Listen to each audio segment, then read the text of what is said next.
Hello and welcome to another episode of the Uncommon Energy podcast. And on this week's episode, there is plenty to talk about. We're going to kick it off by talking about the results from the Orlando Regional Championships. Were our predictions correct, or did we woefully underestimate the best deck? We'll have Guess That Flavor Text, everyone's favorite segment of the podcast. We'll be talking about a little bit of an issue with Tord Reklev's deck list that came out and was revealed after the event in Orlando. Of course, Tord, the best player in the game currently, had a little bit of an issue popped up after the event, a little bit of drama surrounding that. We'll give our thoughts and opinions on the situation. And then we've got some new cards to talk about as well that are going to be coming out this summer. My name is Chip Ritchie, and I'm joined here, as always, by my friend and co-host, Azul GG. Azul, how we doing, buddy? Doing all right. Chip just got back from Orlando, where I had a pretty disappointing finish, I guess I would say overall, especially for going in from day one into day two at 8-1. So pretty disappointing finish. Which was Overall, what? top 64 in this one. Yeah, went in at 8-1, then ended 10-5. Just a couple rough matchups in day two, and then I misplayed on stream against John. So yeah, a little bit of a rougher tournament. But I really liked the deck choice. Went with the control build.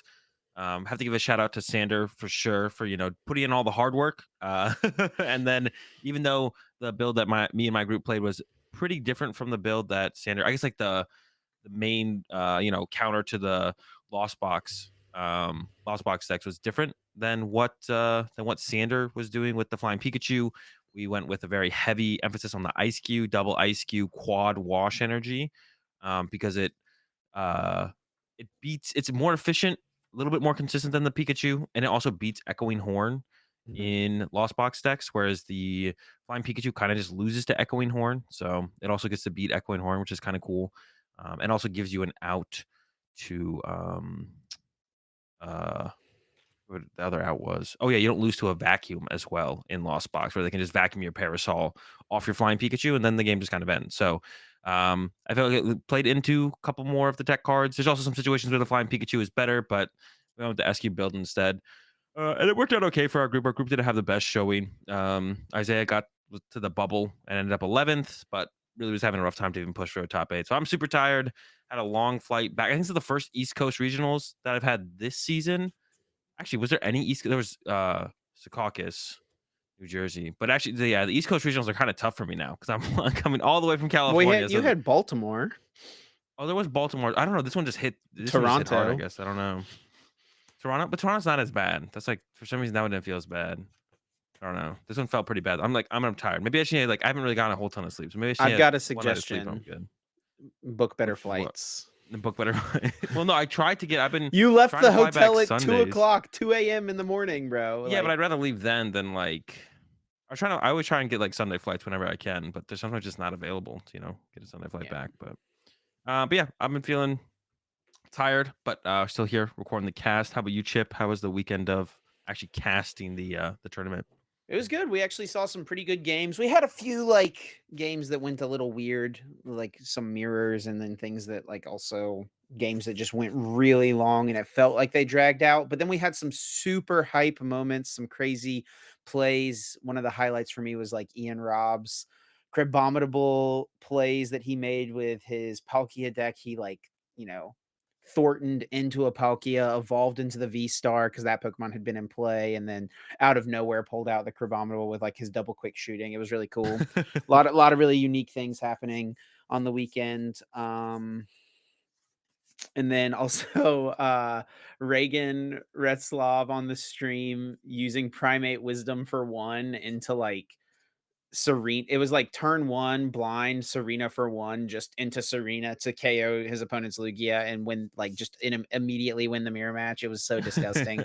But yeah, we saw some pretty hype moments. Had a good time for sure. We actually, just a little like technical note, are trying something a little new with the podcast as far as our recording setup. So hopefully our picture quality should be much better on the YouTube channel. So let us know if you notice that, if you're watching over on YouTube, if you feel like the camera quality is better. And hopefully the audio quality, I think it should still be right around the same. So hopefully it didn't decrease at least. That would be the worst case scenario. And also, I didn't buy this in Orlando, but I bought it right before Orlando and it came while I was away. But I bought myself a tropical beach recently, which I'm super pumped about. I'm gonna be able to add that to my cube. So just wanted to share that because I am pretty excited about it, and that's a definitely I think that now makes it the most I've ever paid for a Pokemon card.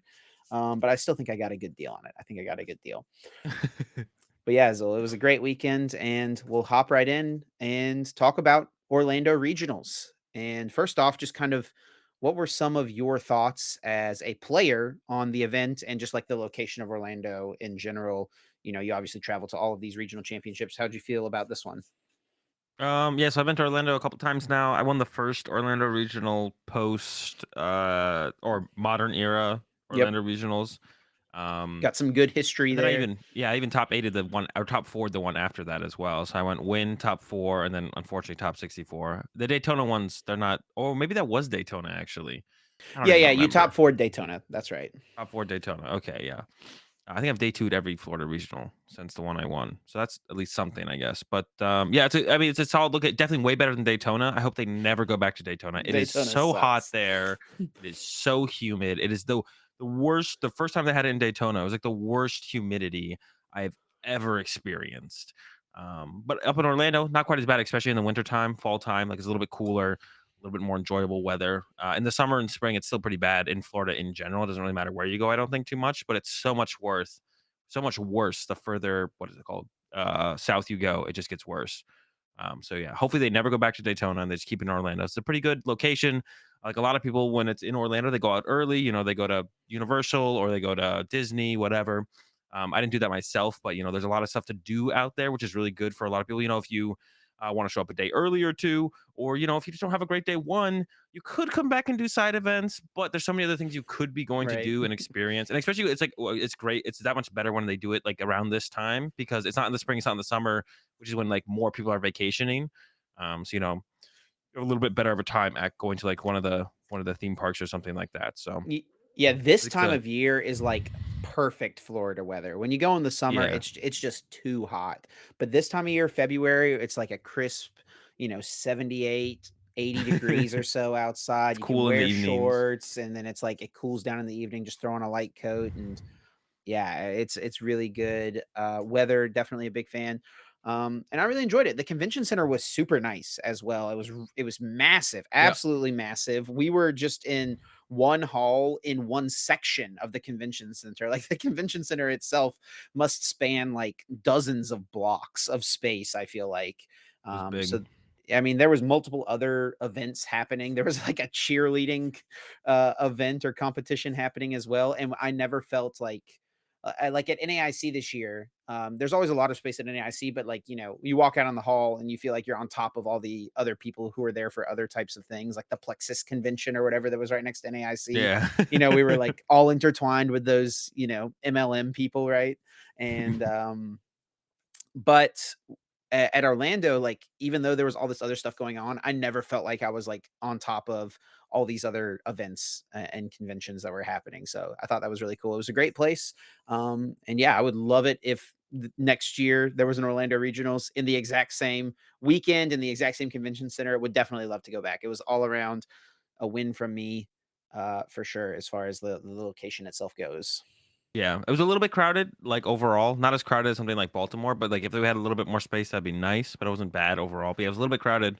I think one of the reasons for that, though, it felt like a way because it was kind of like we were being there was only one door to get into the area, and then the event hall was, like it was, like, deep, not wide. So, like, you had like, then the TCG player for it felt worse for the TCG players because it went, like, video game players first. You had to walk past all the video game tables and then get to the TCG tables, and then like, the table 1 for TCG is all the way at the end. So if you're doing well, you're, like, doing a long walk all the way to, like, the far side of the hall. So, yeah, if they could make the hall wide instead of long next time, I guess that'd be kinda cool. But, yeah, it was a great venue overall. It was a little packed. There's a lot of players, though. There was, like, 800 VGC players or something like that, and then there was almost 1,500 TCG players. So it's the biggest regional of all time, biggest North American tournament of all time, probably. No, it Even didn't yeah, end up after no shows and stuff. It was not larger no, than but I think that it like just NAIC. like between Pokemon Go and the Oh, VVD sure. players, like biggest most people ever at a Pokemon tournament in outside of Japan, probably ever, right? Even including ICs. So Yeah, I mean, um I think at Worlds there was probably more foot traffic because they sold a lot of spectator badges and That's stuff. true, that's true. A lot of Yeah. people do just come to Worlds to not compete. That's true. Yeah. Yeah. So besides Worlds, I guess as well. But yeah. It was a good location, good time of year for Florida as well. Yeah, if they held this one more into the spring summer, it wouldn't be as good. So if they can always do it around this time, and hopefully they use it, like if they do it in Orlando again, hopefully it is the convention center because the first, like I said, the one in 2016 or 2016 was like at a hall. I don't even. It wasn't the convention center though. I remember that. It was like somewhere I don't know, out kind of in the middle of nowhere, it felt like. Yeah. That But was one of yeah, my first regionals actually. I think that was like the second regionals I ever went to was at that Orlando regionals. yeah. So yeah, hopefully they bring it back here if they're gonna do it in Orlando again. But yeah, it was sick. It was sick for sure. So let's move on and talk about the tournament a little bit and talk about that meta share. I think it's one of the most important statistics to look at whenever you're, a competitive player, whenever you're trying to debate what to play for an event moving forward. And yeah, so we've got some good information from that meta share. And I think it's uh maybe something that was a little surprising to some people, but I was kind of feeling like it was going to be on a bit of a decline, and that is Lugia V Star still dominating 26% of the room, Mhm. but it is down a bit from that 30%, which is pretty much since LAIC, it has been right at or above 30%. Yeah, so it dropped down a little bit, and I remember we were talking, like, the night before the tournament, and you were like, "Yeah, I think it's gonna come down to about 25," and I was like, "Yeah, I could definitely see that." Um But, like, the biggest thing I like, if we and I think if we had Liverpool data, I think Liverpool would have also kinda backed that up It and may showed a have been, yeah, decline, yeah. and that's what I was kinda like, because we didn't have that data yet, I was like, I wouldn't be surprised to still see Lugia be 30%, and Lost Box was more popular than I thought it would be at the 20%. I think finally, like I said, I think Lost Box is one of those decks that's, like, intimidating for people to pick up, but, like, there's so many more other ways to play it, and we just had the deck's been out for that much longer and more time in the game, and I think people are also getting sick of Lugia. So we're finally getting more people to come over to Lost Box, and I really don't think Lost Box is that hard to play. It's definitely harder than most decks in the format, but it's not that hard to play. So I think we're finally getting more people to start playing the deck, which is cool to see. I didn't expect it to hit 20%. I think my guess was like if you combine all the Lost Box decks together, which they did do with the graphic this time around. Usually they have them kind of split up between Lost Box and the most popular build of Lost Box, which is up to this point has been Ray. But now they combine them all into one, which I like that stat a little bit better, to be honest, just to see all the Lost Box decks combined into one hits the 20%. I think my guess going into this was like if you combine them all, it'd be around 15. So I was like 5 points off on that one. But yeah, a ton of Lost Box. Yeah, and to me as well, it felt like the Lost Box decks in this tournament just overall kind of lacked direction. People didn't really know where to go with their Lost Box lists. People were kind of playing just the same old Ray lists a little bit, but then also we had people trying out the new stuff. There was some Sky Seal Stone things. There was some um sort of new adaptions with Zamazenta. But yeah, and there was really no theme as far as like, multiple of the same similar looking Lost Box deck in top 32. There wasn't like a team of Lost Box players that really came through and had a strong finish. It didn't feel like at this event. There wasn't like a bunch of Kyogres. Kyogre definitely felt like it was one of the lesser popular ones from the event. From when I'm walking around, I didn't see quite as much of it. It was still there for sure, but just not quite as much. And then third most popular deck hovering around the 12% mark, which is where it kind of has lived, is the Mew V Max Genesect. Yeah, so V Max at the 12, and I think that's about what we predicted on the podcast last week. Is like Mew will still be up there, and that's what I think I predicted. Like, I was like, if you combine all Lost on decks together, it'll probably be more popular than Mew. If you split them up, Mew would probably be more popular, and we see Mew there's at the number 3 slot behind the combined Lost box decks, and yeah, the 12%. And yeah, I mean, I think Mew's still strong. We did see one of them pop into top 8, and yeah, there's nothing really to talk too much about here. I don't think like this is still Mew. I think Mew just lives here, right? Like it lives in the top 3 most popular decks, and I don't see a reason, especially when we look at the next 3 decks that show up. Like, when would you ever see any of these 3 decks passing Mew, especially after this weekend? And Guja placed well, and that's like the next deck. But I feel like I think people realize how bad the Lugia matchup is for Guja at this tournament. Yeah, and when we get to the Gudra lists in day 2, the ones that made top 32, there was a few of them that were just playing 2 Drapion in their deck, right? Yeah. They don't when they see their opponent flip over a Mew V, they for 1 second are not thinking about putting a Gudra V into play. They are just biding their time and waiting to put both of their Drapion V in play. So, yeah, Gudra V Star was at the 8.3%. Probably a bit higher than we would have thought, right? But I guess it makes sense with like just how big this tournament was. It really did feel like Yeah.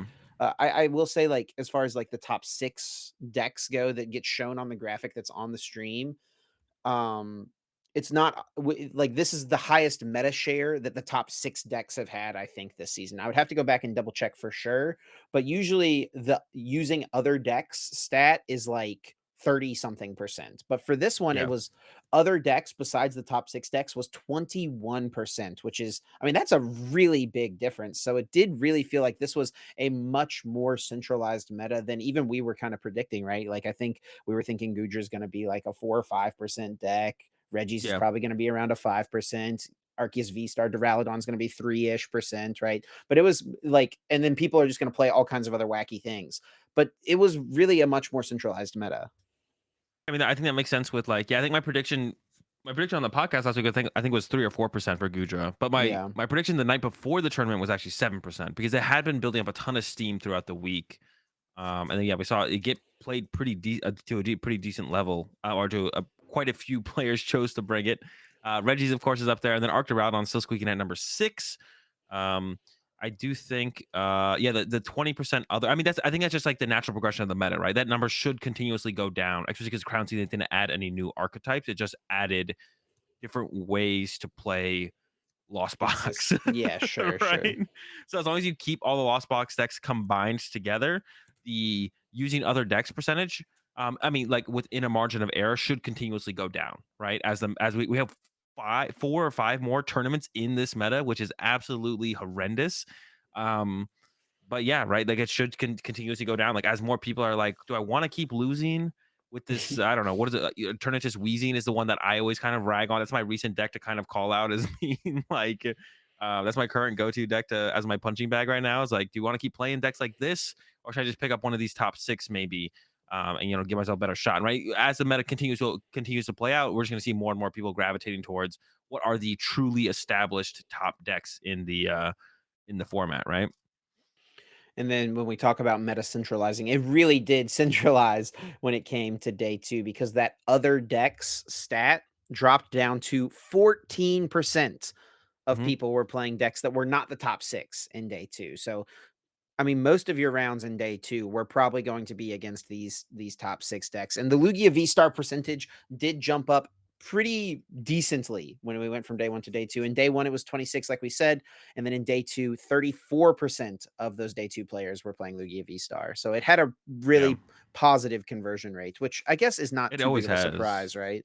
Yeah, I think it's always had an 8 to 10% jump day 1 to day 2. So, Yeah. like we saw at LAIC, I think it was a 10% jump, and then all the other regionals have been 7 to 8% jumps from day 1 to day 2. Lost Box dropping down pretty drastically, losing 7 points.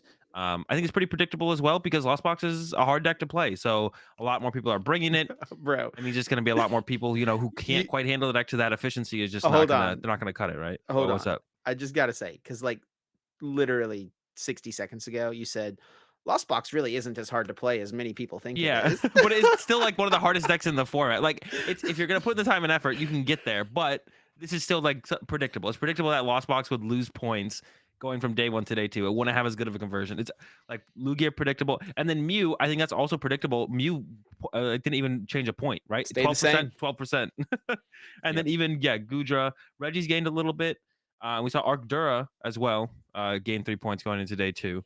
But yeah, those are all kind of whatever, for sure. I mean, those kind of make sense to me, like the Arctura, the Reggie, the Gudra, um, like a lot more straightforward of decks, right? So it kind of makes sense for their percentages to also increase as they go from day 1 to day 2. All I'll say as well is when we were looking at the graphic Sunday morning, getting it ready for the live stream, the guy who's the graphics guy was really pumped that the 6 decks were in the same order, so he didn't have to, like when he was making the new graphic, he didn't have to rearrange the order of the cards, so Yeah, that the the what's it called? Gudra and Reggie's tied. He was lucky on that yeah, one. yeah. If there had just been a yeah, I assume that at that point they get ordered by alphabetical. So Hasuian and Gudra does edge out Reggie by alphabetical order. Yeah, honestly, I think if they were the same and it was just not alphabetical, they probably would've just left it because it's like, I it's would the have called same, him out. I would have You'd have called him called out him on out, yeah. that. But yeah, those are the stats. I mean, is there anything else to really kind of glean from this, Azul? I mean, we do see these numbers as well up at the top. 1485 Masters in day one, once again, the largest regionals ever. And subsequently, 153 Masters day two, the largest regionals day two ever as Yeah, well. it This actually day two was that's bigger than some of this is probably bigger than the regionals you won whenever back in 2010, right? Like, yeah. I think it's like about how many players there were in those yeah, regionals back in the day.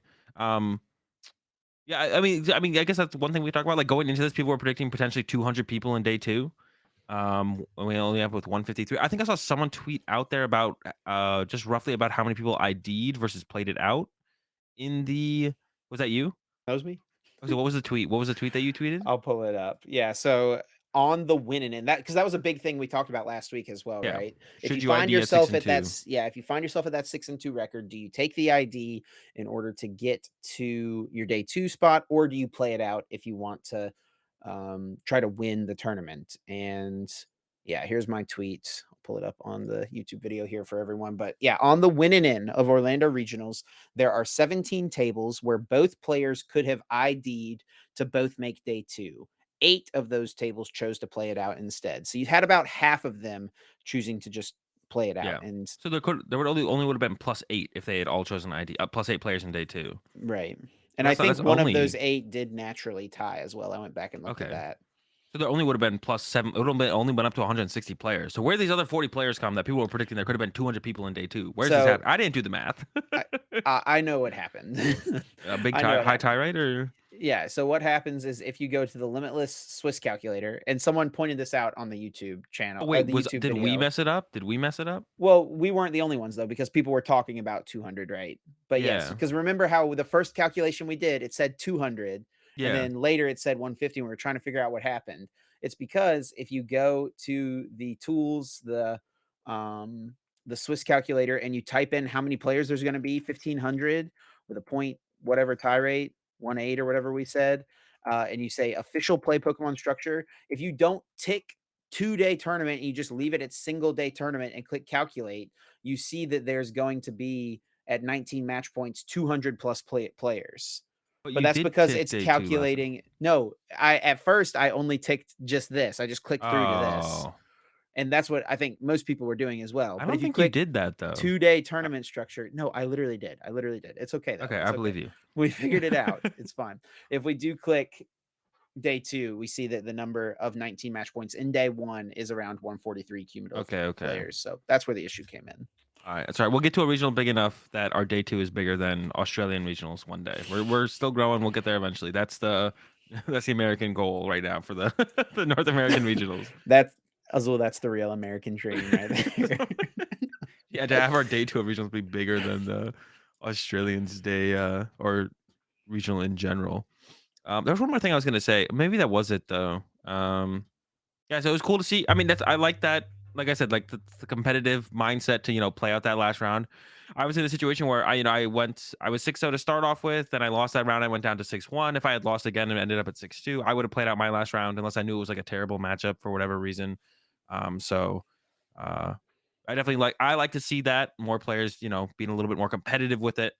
And of course, yeah, if you choose to hide in that situation, nothing against. There's nothing wrong with that, but yeah, I like to see that more players are Yeah. choosing to play it out at that record. Once again, it all depends on what your goals are for the tournament. So, and from there, yeah, let's go ahead and talk about the results. And I mean, the main takeaway: 6 Lugia V Star in the top Yeah, 8. It was, I mean, we talk about conversion rate, right? Day 1, 26%, day 2, day 2, 34%, top 8, 75%. And if you even look at the top 16, it was 10 out of the top 16 decks as well. So it was all Lugia up at the top tables when it came down to the end of the tournament. Yeah, just a lot of Lugia, an insane amount of Lugia doing super, super well. I mean, I guess it's not really too much to say, to be honest. Like, that's kind of the event. And we had it was 6 in the top cut, and then there was 1 Mew and 1 Lost Box who managed to squeak in as well. And they Yep. both had, I guess we could start there and talk about those lists first. We can talk about just the winner, I guess, first, right? We talk about the Oh, winning true, we can list. start Yeah. there, yeah. So, yeah, the event was won by Andrew Hedrick, did defeat Isaiah Bradner. Man, I feel really bad for Isaiah, to be honest, because everyone knows he's one of the best, right? Definitely best North Yeah. American player, one of the best in the world. He's just super good. And he's just these events are so big. So much has to go right for you to even be in the finals, no matter how good you are in the game. So much has to go right for you to get to the finals. And so you just hope once you get there, just another couple things can go right for you to be the champion. And he's gotten second place at 3 majors in the last 12 months, which is just that. I mean, that's really, really tough. So just keep your head up, Isaiah. You're a great player. You'll make it happen at some point. But yeah, I can't imagine that. I just know his level of competition that it's tough, right? To be in Yeah. that spot. Yeah, but was taken down in the end by, Andrew is it Hedrick or Hedrick? Hedrick? Hedrick. Hedrick. Hedrick? We said Hedrick on the Hedrick? stream, so I hope that's right. But Alright, we're going with Andrew Hedrick, who also got top 8 in Peoria, with Palkia and Teleon, so this is not their first top 8. I believe this is their first year. I could be wrong on that. They were a Masters division player, at the half season. So it's their second year in Masters, I want to say. yeah, Um so yeah, got their first regional dub. They were a very big player in the online tournaments over COVID. They were constantly taking dubs, doing well in online tournaments. I haven't seen them pop up as much in the online tournaments. I don't know if they're still playing them, but they, now that IRL tournaments are back, not as many people are playing them in general. But yeah, they were one of the big players that was playing a lot of the online tournaments. And the Lugia list that they brought was definitely a little bit different. I think the card that stands out to me the most that wasn't included was there was no Dunsparce yeah, in the list here from Andrew. And then I guess you got to make space for that capturing aroma, of course. So maybe that's where the Dunsparce went. And then also the spicy echoing horn as well. So no Dunsparce, but had some other consistency through the capturing aroma. And then, of course, the spicy echoing horn. yeah. I think the only thing that Dunsparce is really important for is the Reggie matchup, and then also the Lost Box matchup into a Lightning attacker, right? And if Yeah. most of the Lost Box decks, like if you look at something like Pablo Mesa's Rayquaza list, right? He's one-shotting your Lugia with Rayquaza. He's never one-shotting your Lugia with Raikou, though, because he doesn't play Choice Belt. So Yeah. Well, Dunsparce the doesn't matter in that sense. It does Raikou put a lot is of the better attacker in the matchup, actually. Once you've dealt with Manaphy, right? Because you're putting way more damage in play right, with sure. a Raikou than the Rayquaza. So Raikou's the better attacker. Um, I don't know, I was just curious. The no Dunsparce definitely feels a little bit. I didn't like. It's not like Reggie was going anywhere, right? Yeah, sure.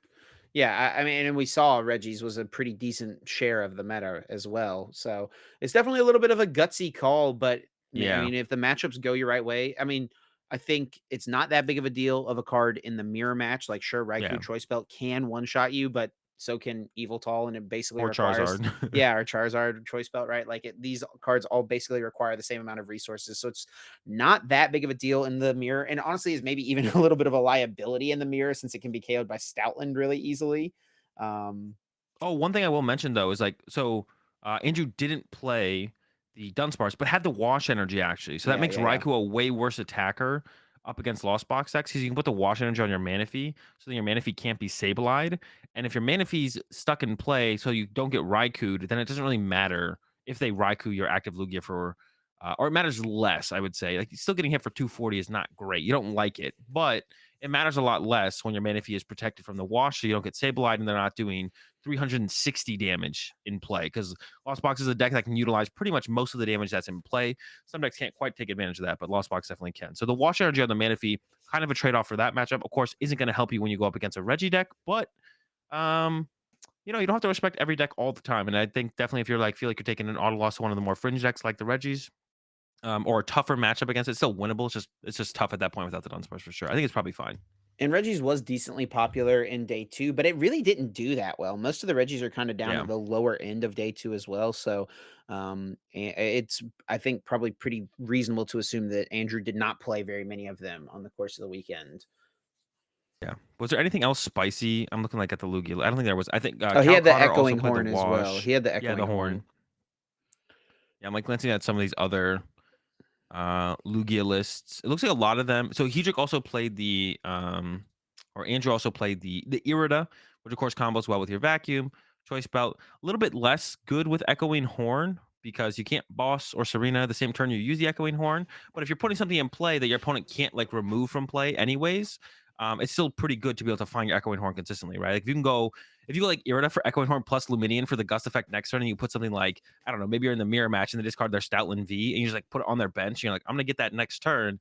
They have to like all of a sudden deal with them having a Stoutland on their bench, right? Sure. But yeah, I think all the other lists, there's nothing too spicy. I'm like glancing through all of them right now. I mean, something Um, definitely to mention is the fact that Isaiah, Reagan, and John, all 3 made yeah, top 8 with the same 60. And that yeah, wasn't the only people playing the same 60 as well. Justin Bakari and Gabe Smart both got top 32 with the deck as well. The same 60. yeah. So So that anytime you is see a testing group, 3 people in top cut, they usually did something right, when it came to how they built the deck. yeah. And I feel like that's like especially notable because I mean, it's not like there was anything like the only like there's not like they played anything too different from other Lugia players, right? Right. Right. Um, but that comes down to kind of the I think more of a testament to the skill of the players and their preparation, probably in understanding matchups, probably a little bit better than the majority of players in the tournament, right? That's going to be where your big advantage comes from when you're playing the most popular deck in the format, right? When you're playing by far the most popular tested against deck in the format, your biggest advantage is going to be coming from outplaying or not outplaying because I hate that term, from playing better than your opponents. So yeah, yeah, definitely worth noting for sure. You can't outplay opponents in the Pokemon TCG, Nope, right, Azul? Nope.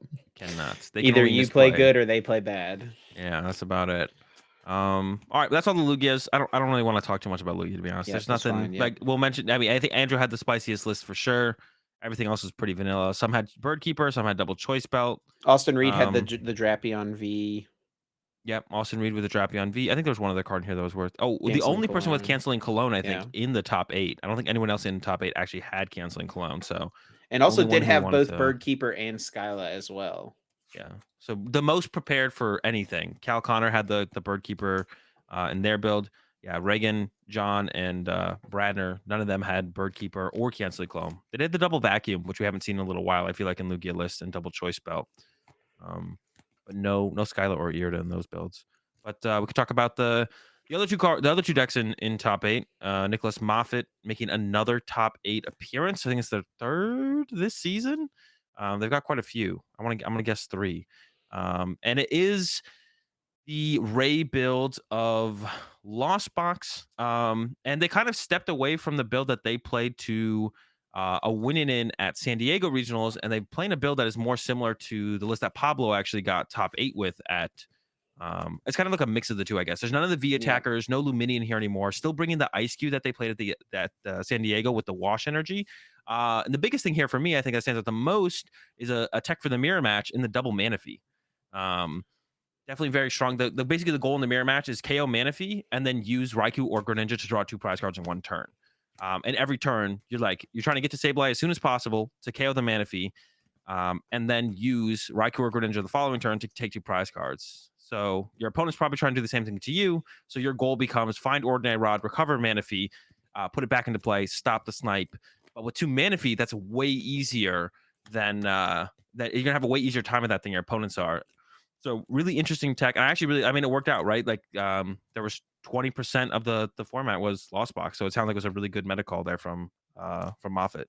Yeah, and also, mentioned the Wash energy. Obviously, the main pair I would say is usually on the Ice Cube, Ooh, but I didn't even think about that. yeah, really good on the Manaphy and the mirror match as Okay, well, right? that actually makes me dislike the second Manaphy. Like if you have Wash for your Manaphy, why do you play 2 Manaphy? That actually makes me dislike the second Manaphy. I guess it's still okay. Because you want to KO the Manaphy's Well, it's a little as soon easier as to find the possible. second Manaphy than it is to find the one Wash Energy. This Like, is you true. have to play Raihan to find the Wash Energy pretty much, right? Yeah, but I feel like you could set up some combo. By the time they KO your first Manaphy, you could set up some combo of recover Manaphy, wash energy. Yeah, I didn't even like think about that to be honest. And we literally just talked about it within the Lugia deck. I am tired, but it definitely makes me actually like the second Manaphy a lot less. But it makes me like the combination of the SQ plus wash energy a lot more from Moffat's list in San Diego. Yeah, I didn't even think about that combination to be honest. But that's actually like, super sick for the mirror match. I guess like it could get bossed, so you still want Yeah. the And other I will Manaphy say in there. too, I think Manaphy is also solid against the Lugia matchup Yeah, as well because they've only got 2 boss usually, so they gotta find them and use them at the exact right times, and which they obviously can do with Luminion, but if they bring up and KO your first Manaphy and they're threatening Raikou, you're usually scrambling to get it back, like you said, but it's a lot easier to just go get your well for second another Manaphy one. that's already in the Yeah, deck, yeah. yeah, So that's definitely. Yeah, another matchup definitely. where it's solid. Yeah, for sure. And also, I guess like another matchup that has come up. Well, that one wouldn't really matter. And I'm not even going to mention it because Reggie's or I something? no, I was gonna say the Gujar matchup. They can use Greninja, but like, when are they ever gonna go Gus your Manaphy that aggressively where you care? I don't think it actually comes up. Sure. Yeah, so the two Manaphy is definitely pretty cute. Yeah, and if you ever go against a Lugia deck and they get 2 turns of double prize card KOs, they usually just win.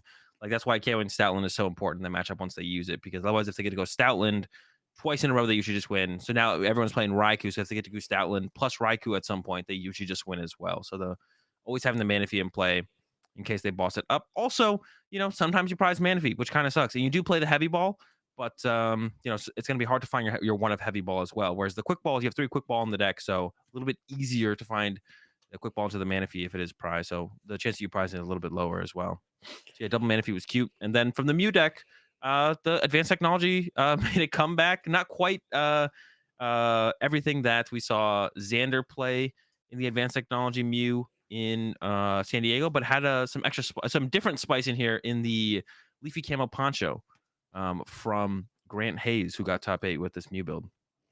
Yeah, the Leafy Camo Poncho. It's a tool that, if it's attached to one of your Pokemon VMAX or V Star, you prevent all effects of supporters done to that Pokemon. So the main thing for it being, if your Mew VMAX gets hit, you can move it to the bench, and they cannot boss's orders to KO it. And that's really useful because Mew VMAX has a lot of hit points.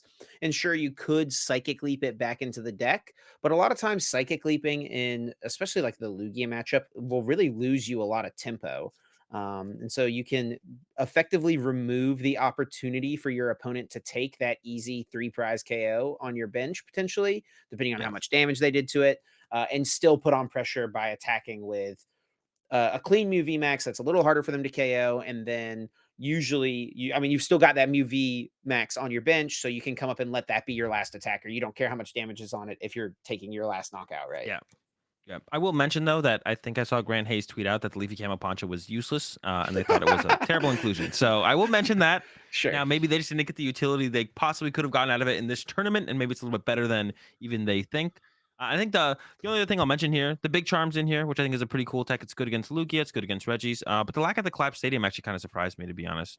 I know like when we've seen the collapse stadium before, it hasn't been alongside the Aerodactyl usually because there's a lot to kind of fit in. Also, no heavy ball in here as well. So if you prize the Aerodactyl V in the Lugia matchup, kind of just can't find it. But this deck can just kind of beat Lugia without the Aerodactyl as well, right? You don't need it. It's just kind of there to help your win percentage against Lugia. So when you go first, you can try and just go for the turn 2 Aerodactyl, shut down the Lugia, and kind of go from there. So yeah, the Aerodactyl Mew build being the Mew to step up and get a top 8. So Mew, continuing its top 8 streak, I guess. But did not perform, but I guess besides that also performed decently, but nowhere in comparison to how well Lugia did. Yeah, of course. Yeah, Lugia. It was really another just Lugia dominating tournament. And that's really all the unique things in top 8. But if we just go a little farther down, there are some other things definitely worth talking about. And one of those definitely being Ian Robb. Last week we did talk a little bit about some of the old decks, like old, you know, dark horse decks that were obviously top tier last season, being Arceus V Star and Palkia V Star. Where would they stand? Would we see a resurgence? And Ian Robb did bring back the Palkia just a little bit. This Mhm. list is, got a lot of options in it, right? You've got the Articuno, so you can do the paralysis lock up against the Lugias. So probably a good meta call from Ian, seeing the trend of a lot of people removing those bird keepers. So he's got that Articuno jelly combo to lock up those Lugias if need be.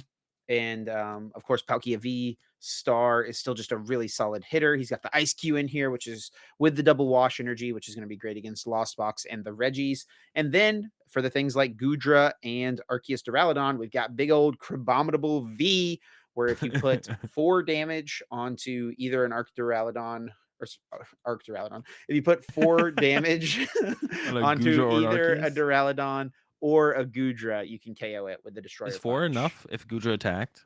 How much damage does it Yes, do? yes. I did this math on the stream because I Okay, was I'll questioning believe it. you. Yeah. Yeah, I actually hit Ian in round. I won my first round, so I was 9-1. So I hit Ian in round 11, and it's a terrible matchup for me because I was playing the control deck. There's just the deck just has too many options. So yeah, terrible matchup for me. And I actually predicted once I heard what Ian was playing, all the stuff that he had in there, and knowing that a majority of the Lugia players had cut their Bird Keeper, which makes the paralysis stuff a very good call. I actually predicted Ian to win the tournament, but Ian did end up coming a little bit short and bubbled um, out of top cut. But yeah, my prediction was for Ian to win the term. The deck is a little bit clunky, of course, but I think it was a really solid play, a really solid call there from Ian, and it had like all the right techs, right? Drapion for Mew.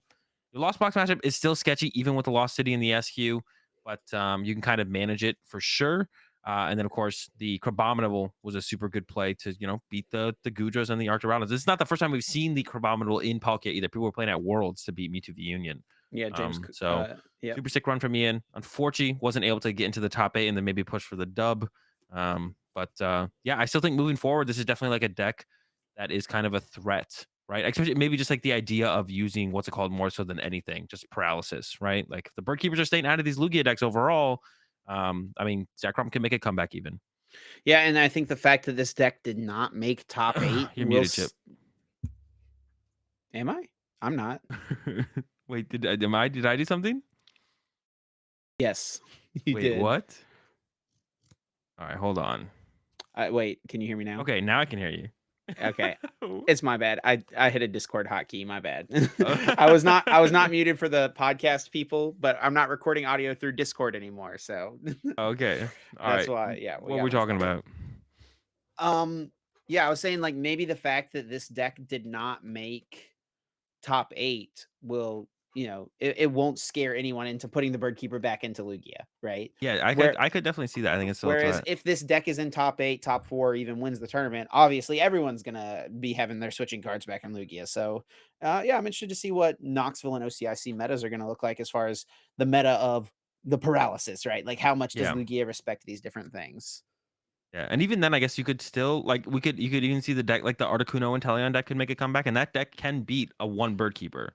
It struggles against like stuff like Eldegoss bird keeper and stuff like that, but it can beat if you only have one bird keeper, it can definitely beat the one bird keeper. So and then I guess speaking of interesting decks, you could take a look at uh control decks. I guess the first thing I could do is I guess I talked a little bit about the build I play. Like I said, Isaiah got 11th. Once again, had enough points to potentially make top cut, but couldn't quite do it. Um, and like I said, really close to Sanders' build that Sander recently got a top 8 with at Liverpool. Except instead of the flying Pikachu, got the SQ in there with the 4 wash. Like I said, it beats some of the other potential common cards in Lost Box decks. It handles them a little bit better because you don't actually have to go to like a lone SQ to beat a lot of Lost Box decks. You get your Manaphy in play with your wash, which shuts down Raikou.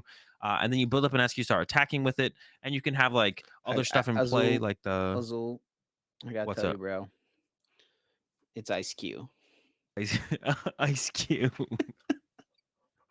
Ice Cube in play, and you He'll can like get set it up your right second someday, Ice guys. He'll Cube. get it right You can someday. set up your. You can even just go look at set up a second Ice Cube, and then you just kind of leave unfaced Fat Snorlax on your bench. So whenever they escape rope, you just push that up. And if they want to commit a full Rayquaza attack to KO a Snorlax, you're kind of fine with that. If they want to like knock out your Snorlax, that's fine. Also, Snorlax is a ridiculously good attacker.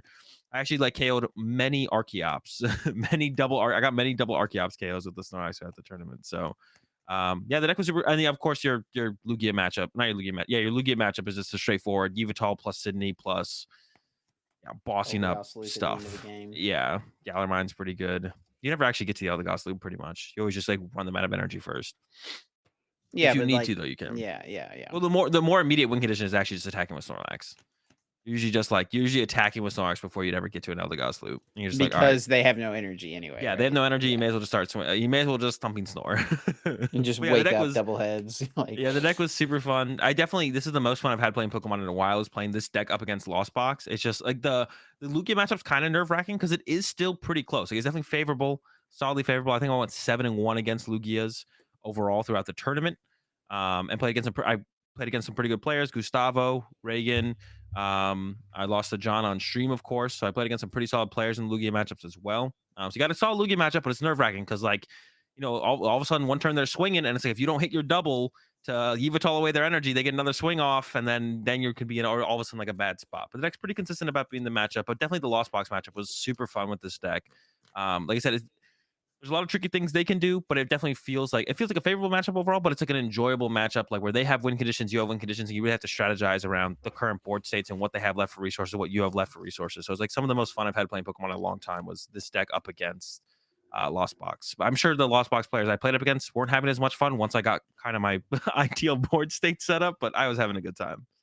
as it all ended up shaking out, right? Like, Control is one of those decks where we always talk about like the cooldown period. It's Mhm. really strong, but you got to make sure that it goes through the necessary cooldown period where people aren't, after it gets played, people aren't teching for it or ready for it in some capacity. Looking at just the results, do you feel like Control ended up being like, are you happy with the decision that Control was the deck you guys landed on for this event? Yeah, I think it was fine. I think we had some unfortunate variants, especially for how popular Lugia was overall. Lugia and Lost Box. Like I would have liked to have definitely hit more Lugias than Lost Boxes. I mean, I hit quite a few. Would have liked to have hit a couple more, but I think I got the better end of the matchups as opposed to some of my group who hit, you know, they were hitting like Arceus Aroudon players who like had choice belts and stuff. So I was the fortunate one for sure. But we actually weren't the only control deck in day two. Um, the other one was piloted by Manuel Soto. Yep. Got that right? Yeah, with a really cool build of control as well. It's similar win conditions to the deck that we played. You got the Yveltals for the Lugia matchup. You got Ice Cube in there for the Lost Box matchup. But then because this deck also runs Ditto, you got some some other funky squad in here, especially everyone's new favorite card in the Calyrex. Look at the legs, man. It's unbelievable.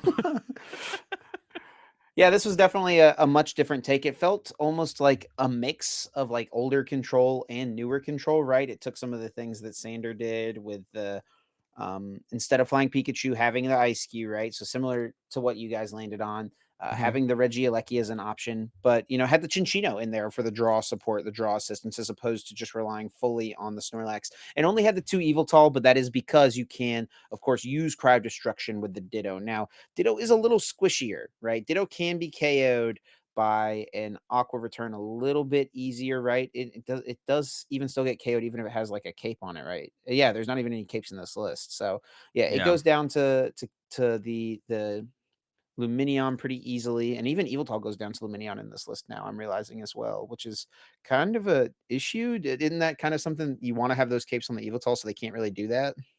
You want to try and minimize it happening as much as possible, but you can like mitigate it by, like bossing stuff up, trapping stuff with Galarmine. But yeah, not having actually any way to stop that is actually interesting. And there's also no Radiant Pokemon in this deck, so there could just be a Radiant Gardevoir in here to stop it, at least on the Yveltals. Your Dittos are still going down. Um, but you have so many other attacking options in this deck. Like you got the Torment from the Morpeko. You got Jinx with the Alluring Dance to kind of be that pseudo gust effect. You don't get to use Yveltal on the same turn you gust, but of course there is still like a boss in here and stuff. So it definitely has more win conditions and stuff your opponent has to play around as opposed to the other build of control. But of course, it's less consistent about doing any one thing, to be honest. And actually, I like looking at this list. I think this, like, one of the things that this would definitely struggle against. I think you'd probably just struggle up against build of a build of Lost Box that has an Echoing Horn. Like, I think this would just lose to Echoing Horn Lost Box. I mean, you could try and catch it with the Misfortune Sisters, but this build can't really build to a board state where your opponent can't just be KOing everything with Sableye and then go Echoing Horn, escape rope, or escape rope boss KO your SQ that you got down to a lone SQ, and then just kind of clean up from there. So, Yeah, but but this of version of course, the deck gets to play the Sand Isle, and that's that's a win in true. my book, right? Yeah, you can't.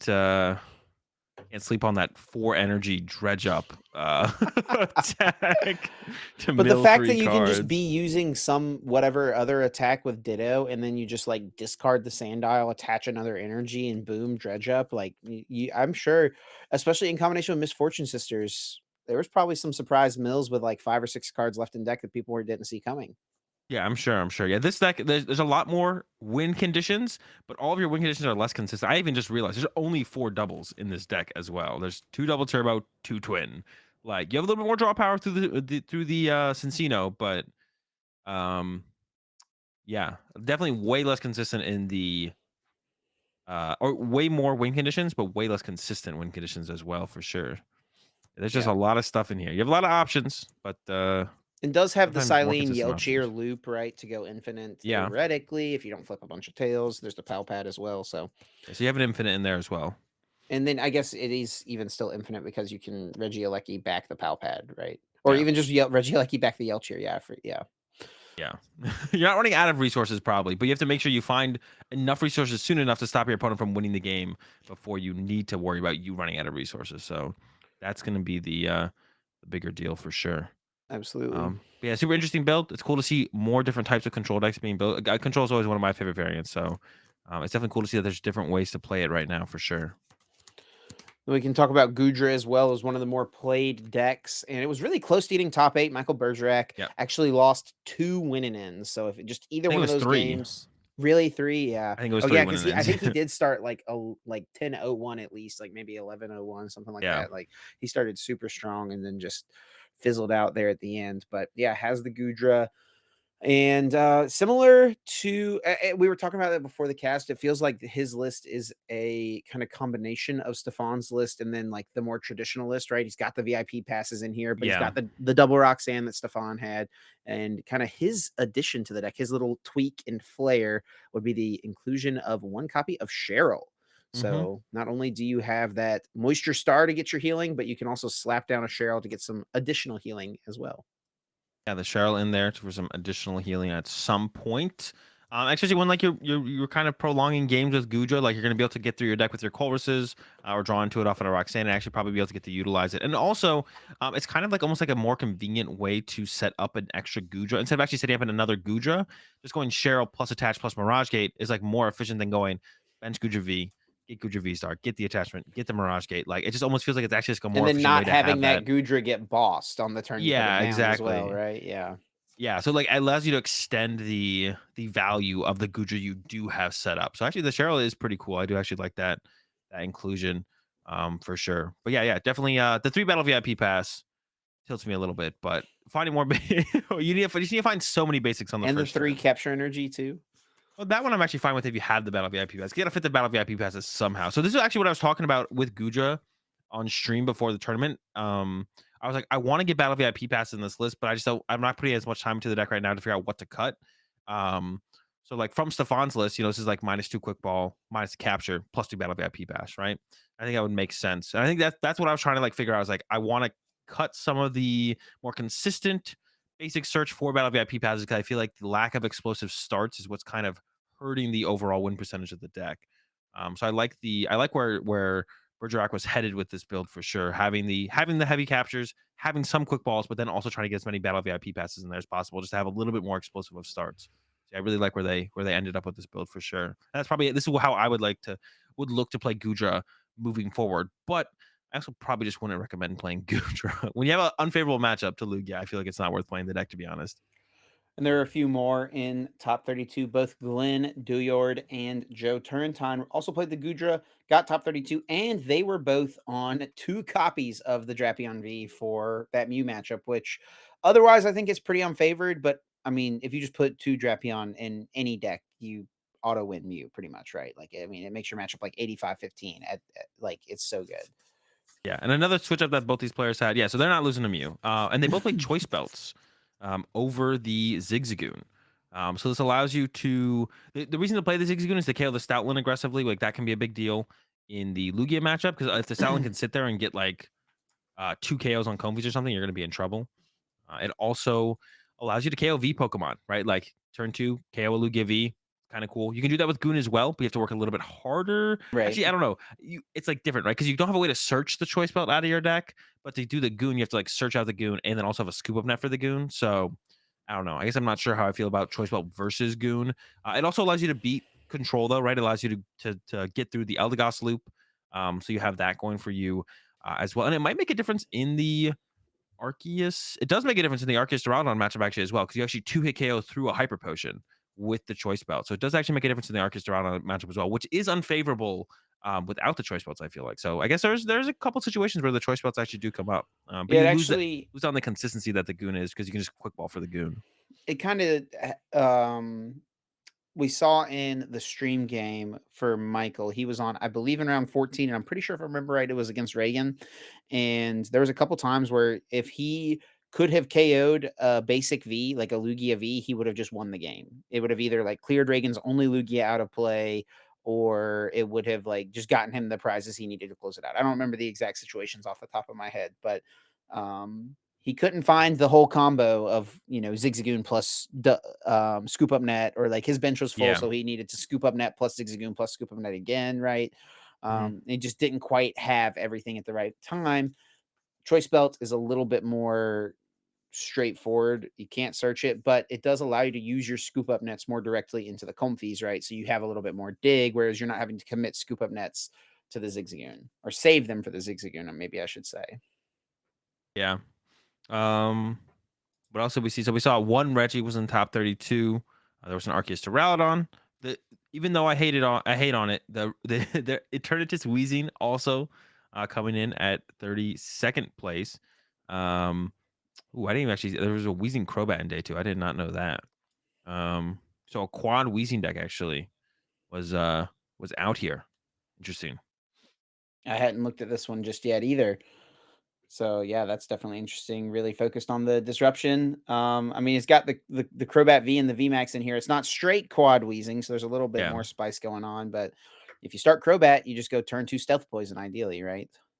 Yeah, I guess. I mean, you can still pull off. You got the four Bouchik, so you could still get to a Coughing and get into a Weezing on that turn, right? And this has that leafy Um, camo poncho in it as well to protect the Crobats on the bench. So that's actually kind of cool, because if you get to a board state of just like a couple Weezings and a Crobat with the leafy camo poncho, you've got a really hard hitter, and your opponent can't gust out of the um you know whatever, the ability lock, ability yeah. lock, the ability lock. I Yeah, blanked which is out for like a second. the strength of Weezing up against the Lugia deck specifically is that, you got a Weezing in your active, and if you only have Weezing on your bench, they can't do anything.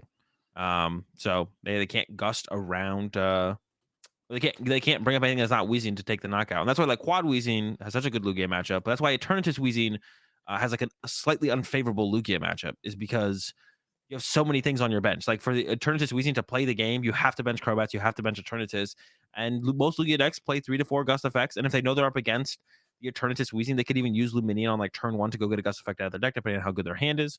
They can get around the Weezing pretty reasonably. But it's a little bit harder in a deck like this. And even though you do have the Crobat, you do have that Poncho to make it so by the time you get it to the VMAX, maybe they won't have time to have had that Gust that turn. And you get to the VMAX, you still have that heavy hitter for the late game. You get the Poncho on it, so your opponent can't take advantage of the V Pokemon being in play, so they can't Serena or boss it. And then we've got another deck to talk about, Vikavolt. There's a couple of those in day two. Looks like six, and four of them were, I would assume, the kind of more traditional list, what we saw from Gibby with his win. But there was two of them that were Vikavolt Regieleki in day two of the tournament as well, so that's kind of cool to see. I don't think we had really seen. Had we seen any Regieleki VMAX Vikavolt decks or Vikavolt decks in day two up to this point? I don't know if we had, to be honest. There was one, it Um, looks like, in day two of Toronto, one in day two of LAIC, but that is it. Other than that, it has been the other builds of Vikavolt. Okay, makes sense. And that does make sense because the Aerodactyl is such a big game changer in the matchup. I'm looking at one of these lists now, though, but I guess the one card that this deck did potentially gain to give it a little bit of the boost is the Sky Seal Stone, right? For the prize trade. So that's what I see in one of these lists here is the Sky Seal Stone. So that is potentially a gain and makes it maybe worth it at this point. Maybe it's worth it to play Regieleki VMAX over the Aerodactyl. I don't think you're ever playing both. That seems like a lot to fit into a deck. So I think you have to pick between them if you want your deck to function and actually make day two. But yeah, it's cool to see the Regieleki VMAX get there. Might be good. Might finally see it like really take off after rotation, but I still don't think it's probably in a great spot overall. I think Vikavolt in general is still meh. Like, yeah, a lot of people have clones in the Lugia, but with Vikavolt not doing well, maybe we see the clones get cut, and then maybe we'll see Vikavolt like take down OCIC or something with the Aerodactyl once again. Now that is that just like how it's gonna go? Stuff's gonna go in and out. Like, is it time for Aerodactyl and paralysis stuff to come back? What are the Lugia players playing moving forward? I guess because it's gonna be a big question for a lot of these fringe decks. So let's talk through. I mean, is there any other interesting deck you want to mention in day two? I think that kind of covers most Yeah, of I the think things I that's had it. noticed. I Um, guess I'll mention Makani, top 64, playing the Arceus box deck once again. So it did show up in day two at the very least. And I think the one of the few people probably playing the deck to begin with, but still made day two. But yeah, no, I think that's the only other thing that I saw. one That was more, stood yeah, out. one more. I just remembered that we said we Oh, wanted to Peter's talk deck, about. Who'd you say? Peter. I was gonna say Victor, Oh, okay, yeah, but both of those, honestly. So yeah. we think of two more, right? Go ahead. You So go first with yeah, Victor. let's look at Victor's deck. So yeah, we talked about this a little bit, or you mentioned it actually. Um, a little bit last week because it had done well in Liverpool, right? So this deck had gotten day two, top 32, I think, right? And yeah, Victor, I think, saw and ended up going with this deck. Yeah, so the Turbo Lost Box, it is a Kyogre build of the deck, but it is a deck that's built around getting the turn one Mirage Gate and just Yep. putting on so much pressure. And ideally, it's going to be turn one Dragonite to just one hit KO whatever your opponent has, because nothing in the game Yeah. that's a basic Pokemon has more than 250 HP. So, Yeah. Nothing um, surviving it. uh, yeah, even like Duraludon V, right, with its ability, it still takes 250, right? It still gets KO'd, so ends up Yeah. working out. So yeah, really cool build. We actually got to see this one on stream. I didn't watch or cast that game. That was like my off round that I was out in the field, kind of looking at other decks that were happening. But I walked backstage, and all the other casters were like, "Yo, that game was crazy!" like because he was just popping off. He played against Diego Casiraga on the stream. I think it was round 13 or so, something like that. Um, yeah, apparently a super cool build of the deck. And then Peter Kika also playing a unique build of the Lost Box that you wanted to mention. Yeah, Peter's build. I guess like that's probably the spiciest lost box that was out there. Had the amazing rare Kyogre, which is a card that I've like always thought about in lost box, but I'm always like everyone has Manaphy, seems pretty hard to pull off. And Peter was like, that is pretty hard to pull off. And even if they have Manaphy, I'm gonna make it a little bit harder on myself to pull off the combo, but I'm gonna give myself a shot. Peter not only played the amazing rare Kyogre, played a boss's orders, and also played a canceling cologne. So even if they got the Manaphy, you can get around it if you can't KO it before you want to use your Kyogre. For anyone that doesn't know, the Amazing Rare Kyogre for a water, lightning, metal, and a colorless, so 4 energies, it does 80 damage to each of your opponent's Pokemon. So you can set up some crazy board states, maybe against Lugia, but where you're really getting the value out of this card, I think, is in the mirror match, or even potentially up against Mew, where you can kind of just like spread a bunch of damage on Genesect and then clean them up later with like Sableye or something like that. Yeah, definitely a cool build. Kyogre, I mean, all these amazing rare Pokemon have so much potential thanks to Mirage Gate now, right? These are cards that everyone's kind of known, like, oh, their attacks are super strong, but it's impossible to provide their energy Yeah. requirements. But now we have the way with the Mirage Gate. So, yeah, even at the end of the Sword and Shield life cycle, the end of the life cycle of these amazing rare Pokemon, they're getting one last hurrah with the Mirage Yeah. Gates. And I One mean, now we last just moment. we're almost at the point where we've seen all of them. What other amazing rares do we need to see? Something from like Reshiram, something like that? Yeah, I think Reshiram is the one we haven't seen. Because I think even Pram got on stream with the Amazing Realization. Didn't use it in the matchup because they were up against Reggie. But Mhm. so yeah, it might just be and Reshiram. It's funny. That's funny because Reshiram was the most hyped one with Mirage Gate coming out. Everyone was hyping it up. I Mirage remember. Gate, Reshiram. No one was talking about any of the other amazing rares. I was like, oh, you can do these, but Reshiram do 270 damage with Mirage Gate. That's so easy. And yeah, Reshiram has been the worst or the least played from what I've seen, and probably the worst out of all of them, to be honest. Oh, Zamazenta is probably worse. I take it back. Ooh, we also have a Celebi. Celebi's also pretty bad. All right, Yeah, but the Gamma Celebi Celebi might was be worth it. played. Remember, Celebi was played That's true. in Urshifu Urshifu, right, to as a counter counter to Hoopa. Hoopa. All So right. even it had its time. Jirachi is not great, but it's obviously not an attacking one where all these other Yeah. ones you want to attack with for the most part. Jirachi Jirachi's was also more. good in the tool drop Whimsicott deck or whatever that was. What was that deck? I I forget what mean, the deck come on, was. bro. I mean, That yeah, deck was okay. sure. That deck was like solid. We just never had real tournaments around then. It would have had its moment if we had tournaments back then. There would have been someone in day two with the Whimsicott deck was cool. That deck was cool. You're Super cool, hating. man. Super cool. Yeah. It was awesome for sure. All But yeah, right, I think that let's you got it. Go yeah, ahead. let's go ahead and recap some of our predictions from last week because we made a few claims, a few things that we thought were going to happen. We were right about some, we were pretty wrong about others. Actually, I think we were more wrong than we were right, to be Yeah. honest. So we set the over under for Lugia, how many Lugias we thought were going to be in top eight. We put it at the 2.5, and we both took the under. We both said we thought there was going to be less than 2.5 Lugias in top eight, two or less. So we're obviously both pretty wrong there, as there were 6 Lugias in top eight. Yep. It is what it is. We can't win them all. And we didn't win this one either because highest finishing Crown Zenith card. I don't remember what either of us said, but I don't think either of us thought it was going to be the Calyrex. That's right. The 18th place control list with the Calyrex. That was the highest finishing Crown Zenith card. Is this the biggest surprise of all of these, do you think, Azul, that there wasn't something that did better, or the fact that the one that did the best was the Calyrex? Yeah, I mean, I think it would have been. I think we predicted Zamazenta or Sky Seal Stone. I forget which one, Yeah. but we definitely both picked one of those. It's not that surprising, right? Because we even talked about the card being as a replacement for Starly in the control deck potentially. So I don't think it's that big of a surprise. But yeah, it definitely would have been my first prediction. I I will would have also even say predicted. Oh, go ahead. Manuel, the guy who played the Calyrex, did say that Starly was better after the tournament because of having one retreat. So Yeah. Yes, I definitely yeah. It's, the having one retreat is a pretty big deal. Also, just not doing damage is probably also nice as well, to be honest. Because I don't think you actually want to KO anything. You'd rather your opponent's Pokemon get stuck there for sure. Um, and then I mean, a card that I would have predicted probably to be over the Calyrex would have been Radiant Eternatus, but there was 0 in day 2. We were so hype on this card. Do you think this solidifies it as being not worth it? Like, is the card not it?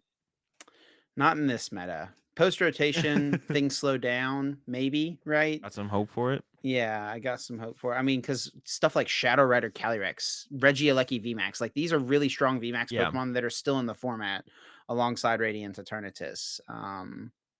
So we'll see. But yeah, in this format, it's just not it. Yeah, it's just not it. I mean, someone still might come up with something cool, right? OCIC is next weekend, so that'll be the first showing for any non-American player that didn't come Yeah. to Orlando. There was a few players from both Europe and Latin America that came up to Yeah. Orlando as well. Most the decent amount of Latin America players, honestly, that Yeah, came a up. lot of the there's been a decent amount of Latin American players at quite a few of the regionals so far, actually, in North America. I mean, they don't have Um, regionals in their region, yeah, right? I mean, no, So, they may as well come over. Yeah, there's no reason so, not to. Yeah, Diego so. and Gustavo were both there. Mhm. Two of the most notable for sure.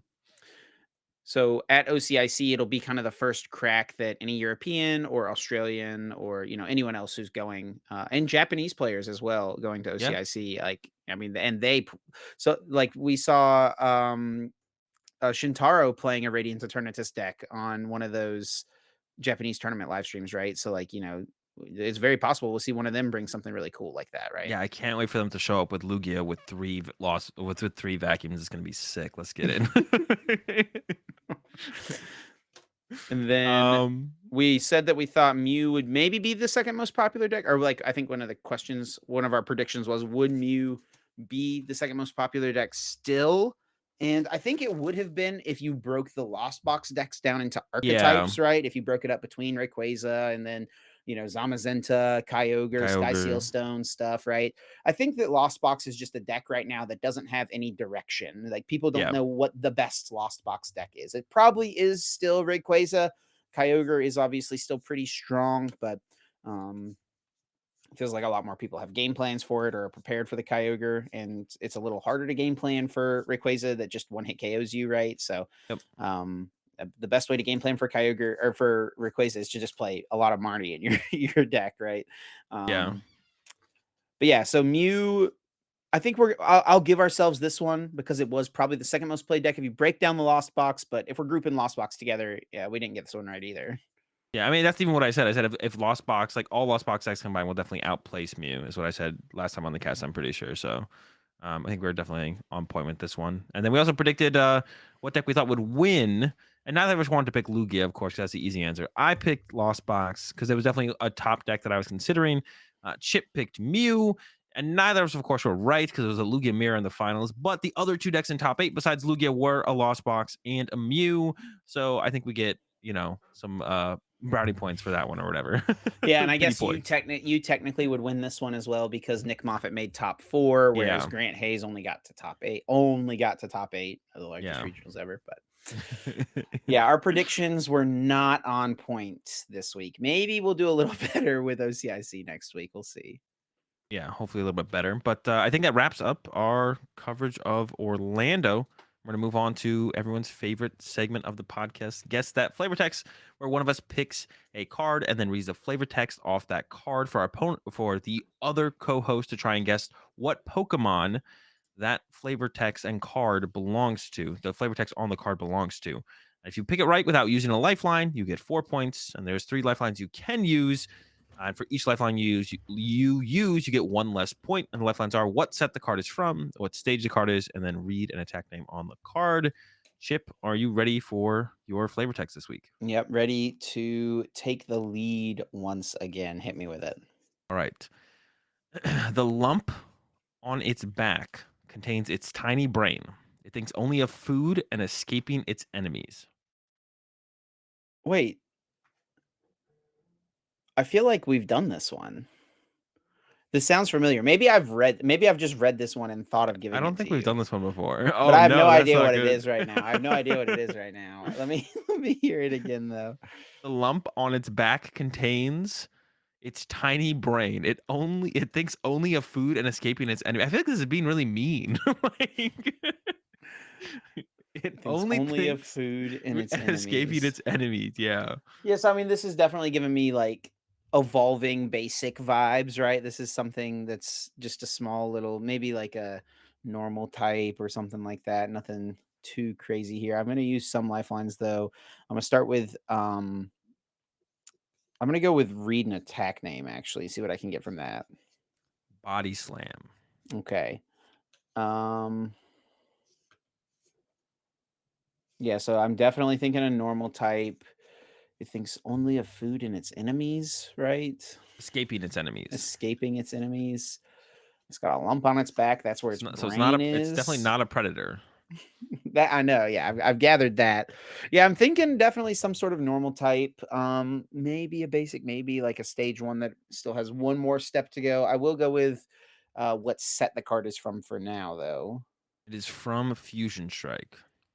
Okay, so it could be a newer Pokemon. Its brain is on its back. I mean, for a second, one of the Pokemon I thought about was like Dottler, the bug Pokemon, but I don't think that has Body Slam. Because I know that Orbeetle is like a massive brain Pokemon, but so like it would make sense that Dottler, like I think the Orbeetle flavor texts are absolutely crazy about like how it's like just insanely smart. So like it would make sense that this is something that is, it's got its brain, in a weird place maybe, and then when it evolves, like, it's got the big brain, right? So Dottler maybe could be a guess, but I doubt. Does it have body slam? Dottler is a stage one, so let me use one more lifeline, and I'll go with. I actually don't know if there's a Dottler in Fusion Strike, to be honest, but let me go with what stage the card is. It is a stage 1. Oh my gosh, I want to say Dottler, but that does not sound like the type of an attack that a Dottler would have, and I don't have any clue if there's one in Fusion Strike, but I really don't have anything else, to be honest. Like it almost sounds like a Squovet, something that evolves into Greedent, but obviously that's a basic. And also, I don't think Squovet has its brain on its back, but the rest of it sounds like it. So, yeah, I mean, I'll just go with Dottler. It's all I got. I don't know if that's right. I don't think a Dottler's got body slam, but hit me with it, Azul. Did I get it right? Yeah, I don't think Dollar does have body slam chip, but you know what does? It's Sligoo! Of Sligoo. course. Oh, that thing's brain is definitely on its back. Sligoo. Yeah, I don't think I would have ever quite gotten to that. How do you even spell this thing? Sligoo? There we go. Yeah. Yeah, and I think Asu I picked a Sligoo. pretty hard one. I feel like this, and it conveniently had body slam as well. Like, if I said melt, I don't know, right? If it only had melt as an attack, but I think body slam made this one actually a pretty difficult guess this time Melt might have around. made me think it was like a fire type, to be honest. But yeah, I see it's got 2 True. attacks here. Yeah, I Yeah. felt like the body slam would have, like, definitely made it hard if I said body slam. Yeah.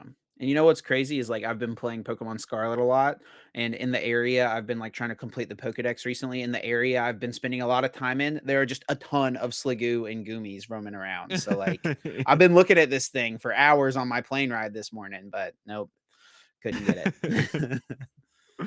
All right, so we stay tied for this week, Chip, and I'll have a chance to hopefully pull ahead in next week. But let's go ahead and let's move on to our next topic. We're talking about a deck list error, not any deck list error. Tord Reklev's deck list error at Orlando Regionals. Um, So this is, I guess the biggest reason this has already become a thing, a little bit of pokey drama for us to talk about this week is because the lists were released so quickly, right? Which is great. That's great. And I don't know why more tournaments don't allow RK9 to release them sooner. Because I think the process is the tournament organizer has to give RK9 the go ahead to release the deck lists, and they can choose not to. But Arcanine can't release them until they give them the go ahead, right? I'm pretty sure that's the process that happens here because some of them take forever to release and some of them never get released. And I think that we could be transitioning to a spot where this is like more normal that it comes up so quickly. But yeah, I think the first post I saw about this was Alex Shemansky referencing the Burbank City Facebook post. So Burbank City is a really big Pokemon TCG Facebook group. It's been around for forever. Like when I started playing the game, Burbank was already pretty big. And that's before Twitter was really popular in the Pokemon community. That's where everyone kind of congregated and where a lot of like community discussion and things went down. But yeah, there was a Burbank City post today from SJ Alvarez pointing out what in the tomfoolery is this? Tord prized a card that is not listed and just showed a picture of the stream game. Tord has a collapsed stadium in his prizes. And then if you look at Tord's deck list on Limitless and also on Arcanine's website, Tor did not play Collapse Stadium in his list and instead played Canceling Cologne. So people, I think rightfully so, were questioning, what is going on here? Why is there a card in his list that does not belong? What's happening? Did he not get deck checked this entire tournament? How did this never get resolved? And it led to a lot of people asking questions. And eventually, Tor just did post his own kind of statement about the situation. He said, a couple people have asked me why my Arcanine list didn't have Collapse Stadium while the list I played did. I didn't even realize my mistake until last night after the lists were publicly released. I stupidly forgot to hit the submit button. Apologize for any confusion. And he shows two pictures here with both lists, the one that he did submit and then the one that was prepared that did not get submitted. Yeah, and it even shows like the date and time actually on the one that didn't get submitted that it was created prior The to the morning tournament. of, yeah, the Yeah, the morning morning of the tournament. of. So Tor definitely planned to play the collapsed stadium. So I don't think I definitely don't think Tord was doing anything malicious at all here. Just forgot to click submit. The same thing happened to Sander, but thankfully for Sander, still played the the 60 cards that they did end up submitting. And I'm sure this has happened to other players in the past as well, where they make the updated list, but they forget to click submit, and then they end up with a not playing what they would have chosen, likely have wanted to choose to play. This time, though, unfortunately for Tord, thought they clicked submit and then played a incorrect deck list in the tournament. So a couple questions got brought up with this whole discussion of what happened with this happening of like um what could have been done, I guess, differently, or like should something have been done differently, or like should this have been caught? I think the first thing that we kind of listed here to maybe talk about was just like how did it not get caught on stream, I guess, was one of the things. But when I think about that, I don't know, like if it's that, like the casters aren't like looking at like you're not looking going over the full 60 cards, right? You're kind of looking just like for the important cards in the matchup, right? And discussing those, I would assume, or anything funky, right? Yeah, it's not our job to do deck checks, right? Yeah. We're not comparing every single card. It's not like when we see a card like, you know, when we see a card like Collapse Stadium in the prizes for a Lugia player, that's not a surprise, right? That's a card that a lot of people will play in their Lugia deck. Um, Now, sometimes we do catch, deck list errors and things that happen on stream. And, one of the reasons I want to talk about this too is because Tord even said, I was not deck checked. And I'm honestly surprised the commentators didn't notice either during the stream match since they have access to the list. And we do have the list. We have the players list because it gives us the information necessary to kind of provide any sort of insight into what their overall strategy might be or if they're playing anything kind of unique and stuff. But usually the way it works is it's like there's two casters who are on camera. They're talking through whatever, getting ready for the next round. The other two casters are off camera. The pairings go up. They pick the match. So the casters on camera don't know what match is picked just yet. And then the players get to the table and the casters get the information in one of our monitors up there at the desk. Okay, this is the table we're taking, this is the two players, and we'll sit there and talk about the two players for a minute, and then we'll cut to the table. And then when we cut to the table, someone peeps in with the two deck lists and hands them to us in paper form. And so at that moment, we look at the lists, see what the two players are playing, and generally we're just looking at archetypes initially, right? Trying to figure out what this is going to be, Lost Box versus Lugia, Reggie's, Duraludon, whatever, figure out just the main archetype of the deck. And then as we go into the game, we'll look through as like certain tech cards could come up in certain spots, right? So in this instance, Tord was on stream in round 4 against Michael Pramawat in the Lugia Mirror. And if the card that was missing was Canceling Cologne, they're not going to be going through the list looking for Canceling Cologne because that's not a card that's ever going to come up, right? And if you ever looked at a list in just deck list order, you're not going to notice like little one ofs like that immediately all of the time, Yeah. right? Especially when And they don't stand out as like a something cool or interesting for the matchup, right? exactly, exactly. And conversely to that, because there was, I did want to bring this up too, because there was another incident on the stream the round before this in round number, oh yeah, so Tord and Pram were playing in round 5.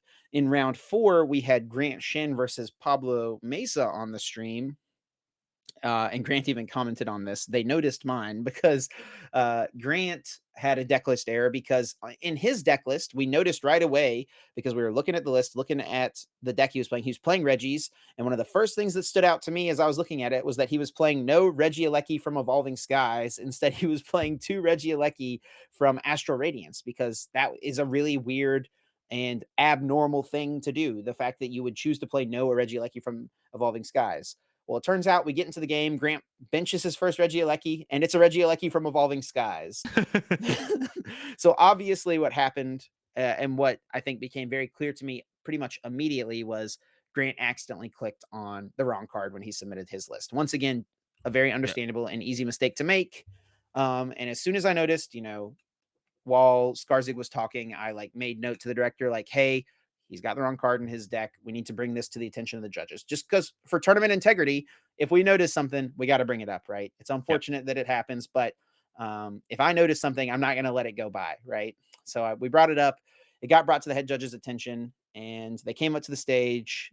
Grant was given a game loss for having a legal deck and a legal deck list, which is a penalty that doesn't happen that often. I mean, I guess it's not the most uncommon thing, but Yeah. usually you hear like illegal deck, legal deck list, something like that. But it was legal deck, legal deck list. They just did not match. And in those instances, they make the players deck. You hit the Sorry, hotkey. yep. Yeah. So in those Say something. instances, they make the players deck match what the deck list says. So Grant was told, hey, you have to either provide the two Regieleki from Astral Radiance and put them into your deck, or you will have to replace these two cards with basic energy. And obviously, if Grant has to replace the cards with basic energy, his tournament is over because the Reggie deck cannot function if you have zero Regieleki in your deck. Yeah. So I'm pretty sure what happened is he ran to the vendor and bought two Regieleki and ran back to the stage and played game 2 and game 3.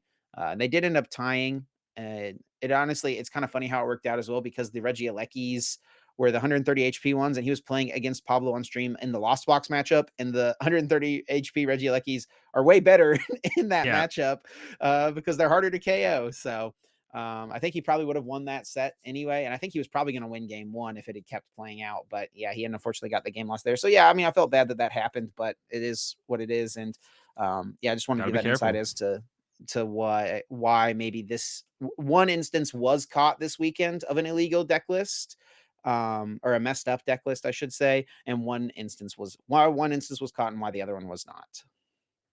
Yeah, yeah, definitely. And I guess like another, I guess moving on from that, the last thing we kind of want to talk about was Connor Fenton, winner of the previous largest regional of all time, brought up a uh, talking point of just is the current procedure of deck checking, is it working? Like the big thing is here is the regionals are getting bigger, right? So it's harder to deck check as many people as efficiently as they have in the past, right?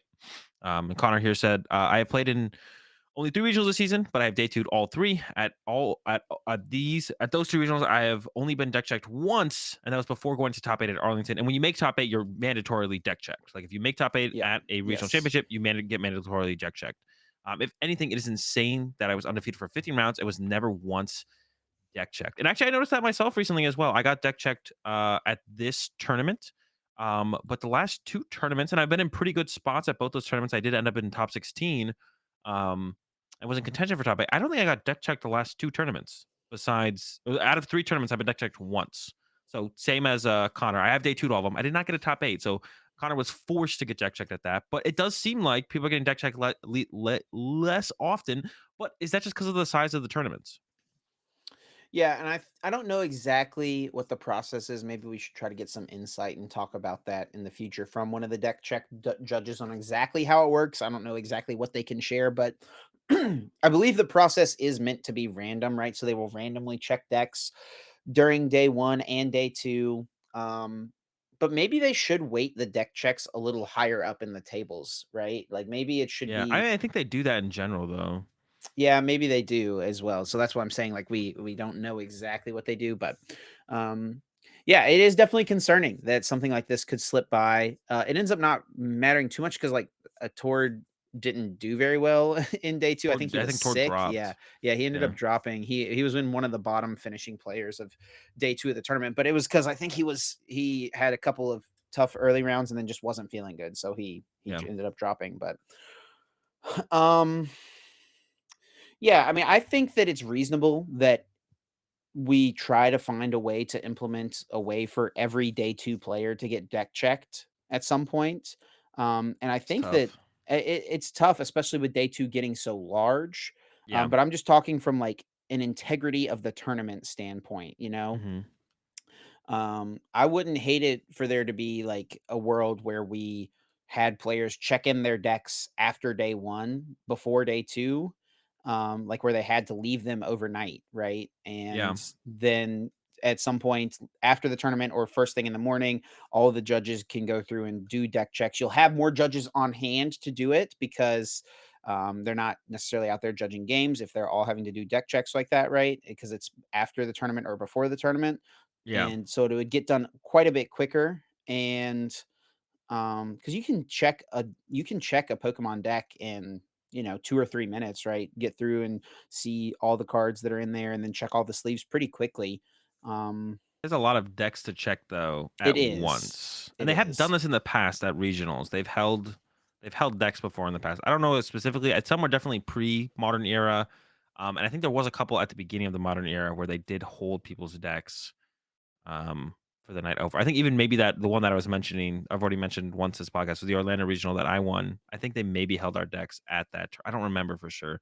If anyone remembers the last time they were at a regional where they held their decks or held the decks overnight, let us know in the comment section on the YouTube channel or tweet at us on Twitter at uncommon underscore. Wait, was it uncommon energy underscore pot? No, uncommon underscore energy. No. Yes. Yeah. Tweet at us on Twitter. Let you us know got because it, yeah. I'd be curious to know because they've done it before. I've definitely left my deck overnight. Uh, but I don't know. That almost seems unreasonable to be honest. I think maybe I think their process currently is just fine. I personally think the process is fine currently. Of course, there are going to be some outliers, like Connor mentioned. 3 tournaments in a row, 3-day two. So you're playing that many more rounds where you could get deck checked. Like same with me, right? I've had 3-day twos in the last 3 tournaments. I think I've been deck checked once, right? Um, Maybe this is just kind of an outlier situation. It definitely because I've definitely had regionals where I've been deck checked like 3 times in a regional, or back to back regionals where I've been deck checked like twice at the back to back regionals, right? So I've seen both sides of it, and the regionals are getting bigger. But how many more people are adding to the staff as well? That's another question, right? Is it still just 2 people doing deck checks or something? Like you can only check so many decks in a certain amount of time, right? Right. Yeah. Um, So, I mean, yeah, I'd be interested to see if there's any sort of resolution to this, or if this goes anywhere, if this is just ends up being a big old, nothing issue. yeah, And I guess the other question would be, should Tord face any consequences from this? Like, I don't think anyone, I mean, I'm not going to say anyone. I'm sure there's someone out there who thinks that this was malicious and Tord is sideboarding cards and trying to gain an advantage over his opponents. But I mean, he tweeted the proof that the morning of the tournament, tried to change yeah, his deck and just forgot to click submit. I think most reasonable people, especially anyone who's played in a Pokemon tournament, recognizes that this was very high yeah, chance, 99 plus percent, a mistake on Tord's yeah. part, um, and totally unintentional. So, do you think there should be any sort of consequences for him in this regard? I think just as like a standard, if they can, I don't know if they can do this. I'm pretty sure they could do this though. Like I think Tord probably should be DQ'd from the tournament. Like they should just go if they can go back and just remove Tord from the tournament and bump. Retroactively? Yeah, retroactively go back and remove. I think that's fair, right? Tord receives zero punishment for playing if they drop that round 12 or whatever for playing 11 rounds with a incorrect deck list. Like you look at and it's actually interesting because like there was another situation where this was exactly happened with Grant Shen, where it's like Grant Shen got punished in the tournament. It was like, okay, you mess up your deck list. Here is the punishment you receive. You can continue playing the tournament, but with the punishment of the adjusted deck list. Whereas like Tord, even though Tord did drop and didn't play out the full 15 rounds, still played a decent amount of rounds and chose to drop by choice, right? So I think that would be fair. I don't even know if Tord would fully disagree with that either as well. It'd be like, yeah, I played the wrong deck list at the tournament. Some kind of punishment like dropping me from the tournament is probably reasonable, right? And if Tord had gotten any further in the tournament and actually did well and like top eighted, would have got DQ'd anyways, right? And it could have even been worse, right? It could have got worse than a DQ possibly. So I think a DQ in the situation, if it's like possible to go back and like, well, it's not really a DQ anymore at this point, but just like retroactively go back and basically, I guess it would be a DQ still, retroactively DQ them from the tournament. I think that'd be reasonable, right? They played a illegal deck list. Now, someone else who, followed the rules doesn't get top 128 or top 256 or whatever, because someone who didn't follow the rules is now in their spot. So I think that's a reasonable punishment. But yeah, like we both said, we don't think Tor did it on purpose. Just an unfortunate mistake. Yeah. One of those things that happens sometimes and gives us something to talk about on the podcast. And then we'll close out the show today by talking about some new cards revealed. So these are going to be cards that are going to come out in Japan in the Triple Beat set, which is going to be the first mini set, mini expansion, or like half expansion in Japan. So they always get like their regular sets, and then between each set, they get like an A set. So this is Scarlet and Violet 1A, and it's going to be called Triple Beat, and it's going to feature EX Pokemon of each of the final evolved forms of the Paldean region starters. So we've got the Meowscarada, the Skeledirge, and the Quaquaval EX. So Azul, I guess before we do this, I do want to ask you, um, as someone who did not play the video games, just looking at the Pokemon, you have a favorite one of these three Well, of I their think final evolution forms? Fuecoco was definitely my favorite basic. And a lot of people were hating on why do they make these names are hard. Besides Meowscarada, these are like some hard names. The worst one is the duck. The alligator or lizard or whatever, I thought this one looked fine, but a lot of people were hating on the way this one looked. I don't know why. It Um, So I disliked it at first, but I don't dislike it so much now. You don't see what it looks like in the game. It's on all fours. It doesn't like stand up yeah, like this, but I that's don't what know. I've seen it on its all fours too. I think it looks fine. So I'm gonna go with the lizard one as the It final just form doesn't one, look anything. however you So like pronounce that name. the stage one looks like what you would Yeah, expect the stage one to look like, right? The stage two just looks nothing like Fuecoco to me, you It's had know? an insane glow up. Like, I don't know what you want. Why are you hating? Like, that's the real question. Why are you hating on, you know, their I glow don't up? hate. It's I don't fine. know. This is It my sounds like you're starter too, hating. man. It's my starter. It's fine. I'll live with it. It's okay. But yeah, these are actually some really interesting cards, and we can start with the Meowscarada because it's the first one listed, but I think arguably the best one of Yep, these as well. I looks mean, pretty this card sick. just seems really, really good. It's a stage 2 EX Pokemon, 310 HP with the ability Magic Bouquet. You must discard a grass energy from your hand in order to use this ability. Once during your turn, you may choose one of your opponent's benched Pokemon and put 3 damage counters on it. So a little bit more powerful than that Rapid Strike Intellium VMAX. Not a card that saw the most play, but it's been around here and there. But this attack is much better than I think that Rapid Strike Intellience is. We've got the Nail Scratch, dealing 100 base damage. And then if your opponent's active Pokemon already has any damage counters on it, this attack does 120 more damage for 2 colorless energy as well. It works with it works with the double turbo. You'd only been here for 200 at that point, but that's pretty efficient, right? Pretty efficient to get the attack off. But yeah, really the power is coming from that ability, right? One grass energy, discard 30 damage, 3 damage counters. I think the biggest thing you can kind of look at with that is like a lot of the um, I guess I was gonna go with that, but actually, and I'm like looking through these. There's gonna be the basic Pokemon's HP is buffed up a little bit, right? We're looking at like 70s and 80s. So double bouquet is not gonna be knocking out all basic 60s usually like a pretty reasonable baseline for a lot of basics HPs. So that's something you could potentially take advantage of, right? Like two bouquets, KO's 60 HP Pokemon off the bench.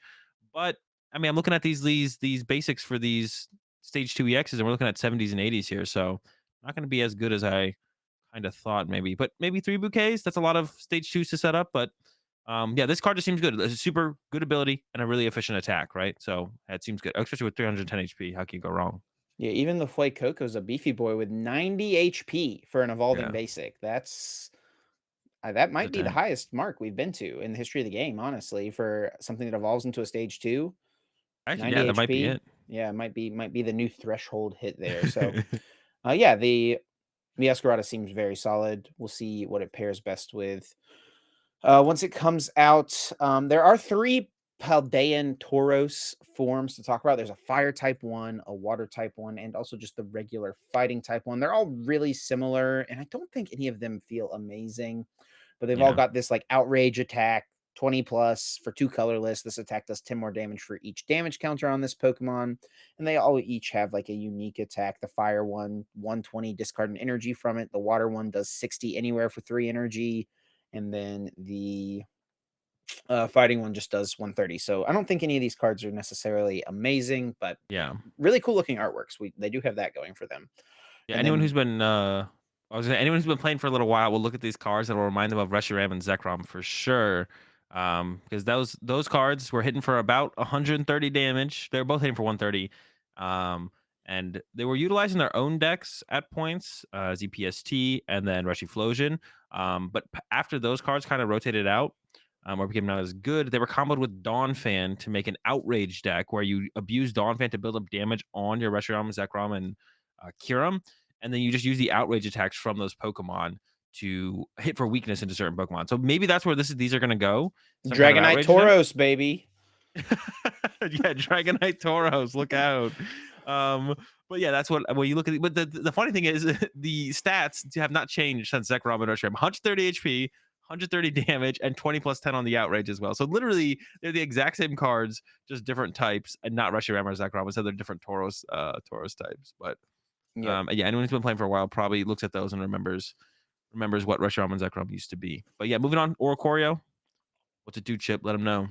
It's got the Passion Dance ability. Of course, it's a basic type fire Pokemon. 90 hit points. Passion Dance. Once during your turn, heal 20 damage from your active evolution Pokemon. Very okay card. This reminds me a lot of that Shaman that was from, I think it was like Team Up or something like that, maybe Lost Thunder. That it had an ability that just healed 20 damage from your active, Yeah, and maybe it was just from an active basic. I don't remember the exact one of that, but that yeah, it's card was playing actually played a little bit in that Celebi Celosaur. Venusaur deck. Yeah. Yeah. I don't think that deck was ever the best, but it did have Nope. some decent regionals finishes. It had a couple like top 8 regional finishes, to be honest. So, Yeah. um, Yeah, I mean, this is a card I could see being okay at some point, but it's not. I mean, stuff has so much HP. Healing 20 feels almost inconsequential. Yeah, it could be one of those things where it just like matters just enough in a matchup, right? We've seen Oricorio go in and out of Mew decks for that reason. It's like sometimes there's enough matchup situations where it's worth taking that reduced 20. If you're playing up against a deck that doesn't quite want to KO you, but they somehow set up the 2-hit KO by like poking you first, like the Meowscarada deck, they're sniping that 30 on your bench, healing up 20 of that could make a big difference between them getting a KO and not getting a KO, right? So I think it'll definitely see play in some deck at some point for sure. It probably won't be played in everything. Um, uh, yeah, it's not gonna be like a mainstay in like every evolution deck for sure. We've got the Skeledirge EX, 340 hit point, Yeah. fire type stage 2. I think this is the highest HP mark we've seen so far. 340 HP. It's got the Vitality Song. For a fire energy, it does 50 damage, and then you heal 30 damage from each of your Pokemon. And then it has Burning Voice for 2 fire, 270 minus. This attack does 10 less damage for each damage counter on this Pokemon. Now, we've joked before that anytime you see this little minus symbol on a card, that usually means it's not going to be very good. But 270, that's a lot of 2, damage for 2 yeah. energy. Like, if you can get this guy cleaned up with no damage on it, this is hitting pretty hard. And even if it has a little damage on it, it's still hitting pretty good. Yeah, I could definitely see this one being pretty good overall. If you're doing that much damage that fast, like I mean, that can't be bad, right? You switch between set a couple of them up, you switch them between them, and you hit them for 270. They hit that one, you retreat, you hit for 270. Cheryl's still legal. You get Cheryl involved and stuff like that, right? And you have Magma Basin as well is still going to be legal. You are going to do 20 damage to yourself, but we did just kind of talk about Oricorio and healing Oh, damage the from your evolved Pokemon. combos. So I definitely see some potential for the Skeledirge EX. Definitely. And then we've got Quaquavel. I don't actually know how to say this one just yet. I'll learn though. Don't worry. I'll learn. It's got it's a 230 HP water type stage 2. He's absolutely fabulous. And he's got the lively Samba attack for 60 damage. Switch this Pokemon with one of your benched Pokemon. Then your opponent switches their active Pokemon with one of their benched Pokemon. And then it's got the propeller shot attack for water and a colorless, 230. Put 2 energy from this Pokemon into your hand. So this one also could be okay if there was like a decent way to get these energies like accelerated back into play every turn, right? Yeah. Yeah. That might Um, be tough. You could combo with double turbo though, right? So you could like attach water, mhm, attach a double mhm, turbo. You'd be doing 20 less, of course, but it would allow you to attack multiple times in a row. it's true. But overall, this is the most underwhelming, I think, out of the three, right? Like it just seems 230. I mean, the other two Pokemon are doing more than that. And the first attack, the lively Samba, I don't know what you're setting up to make that actually be worth running away for the turn to just do 60 damage, right? I guess that is kind of the 1-2 punch though, right? Hit for 60, run to something that might your opponent might struggle to play around, like a mill tank or Mm. something like that. Maybe some other cards come around to run to, and I then you was gonna come say back up. Wheezing, but Wheezing rotates. Yeah, and then you come back up and hit for 230. So you're not quite getting KOs. Like that's only 290 damage. So you have to come up with 30 damage somewhere. But if you're able to come up with like a 1-2 punch of lively Samba into the propeller shot while you're running away to something to make it annoying for your opponent to deal with for the turn, then I can actually see that the because everyone's HP is just so high. Okay, Nothing's getting 1-hit KO'd. here's an idea. Lively Samba into one of the fossil cards, right? It's an Okay. item card. If they KO it, then you have the tool, so you're behind on prizes, so you do plus 30 damage. Okay. If they don't KO it, you can just discard it from play, bring your guy up and attack again. Yeah. I mean, I could see it. I could see it. Yeah, maybe that tool gets involved, maybe that's the difference maker. But yeah, it could be okay. It could be okay. It seems like the worst of the three, but I mean the Meowscarada definitely seems better, and then these two are kind of just like under there, and we'll have to just see what else is good to be honest, because we have no clue as of right now. Absolutely. And then a bunch of trainer cards, including a couple of reprints as well. Or I guess just one reprint and Yeah, one reprint. one pseudo reprint with the luminous energy. But yeah, we've got superior energy retrieval. It's back after Long almost time. 10 years, almost 10 years. Black and What? white plasma freeze is when it existed previously to this. So Oh, has it been that long? yeah, it's Oh, been 10 sheesh. years since this was. I mean, it's not been that long since you played it because it was Yeah, and expanded, expanded. right? Yeah, played it in Blastoise, but yeah, I mean, this is, I think, a fine card to have in the format. It's a really strong energy recovery card for any sort of energy flood type deck, anything that wants to put a bunch of energies in play or just have access to a bunch of energies for whatever reason.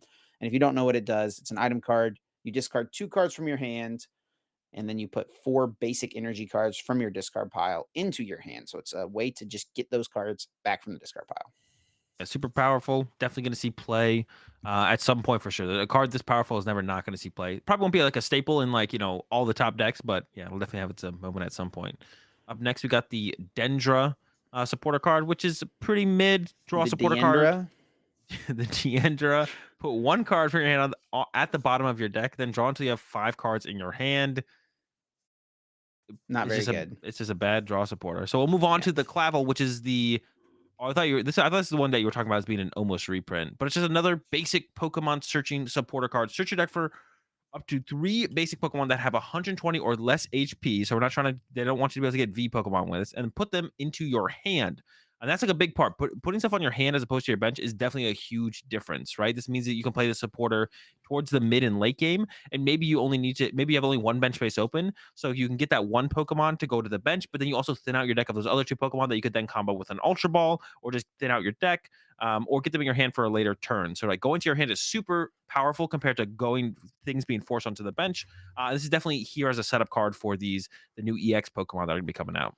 Yeah, and with Luminion V still staying around in the format, this is absolutely the type of card I could see being played in these Yeah, setup decks, these decks that want to get a bunch of basics into play on the first turn. And it makes me wonder if we could ever live in a world where people want to choose to go second so that they can try to get their turn one clavel. It depends. All this depends on how good EXs are when compared to yeah, V stars and V maxes. And I don't see anything yet that like totally blows it out of the water. But yeah, I mean, I think this card is very okay. I'm not sure if it'll be played right away, but I think at some point in its life, maybe it might take a rotation or something like that in the future. Like maybe you're talking 2023 season. Yeah, Clavel could be okay. yeah. Up next, we got a stadium card, a very powerful stadium card. But of course, when stadium cards are this powerful, just neutrally, they're usually going to be able to have your opponent be able to take advantage of them as well. Artisan Town, once during each player's turn, that player may search their deck for one basic Pokemon. So it's a basic Pokemon search card with no drawbacks. Of course, you don't want to play 4 of them probably because it clogs up your hand. But if you're playing a deck, you already got like 4 Nest Ball in your deck and 4 Ultra Ball, and you're still struggling to find your basic Pokemon, then playing some of the town could be the difference maker for like setting up aggressively. So definitely a very powerful stadium card that will probably see a decent amount of decks play. Of course, like I said, you don't really want to give it to your opponent. You just want to kind of use it, but you'll get the first use out of it, of course, because you're going to be the one putting it in play. And as long as it matters more for you than your opponent, like I could see this card definitely being like a pretty powerful stadium card overall.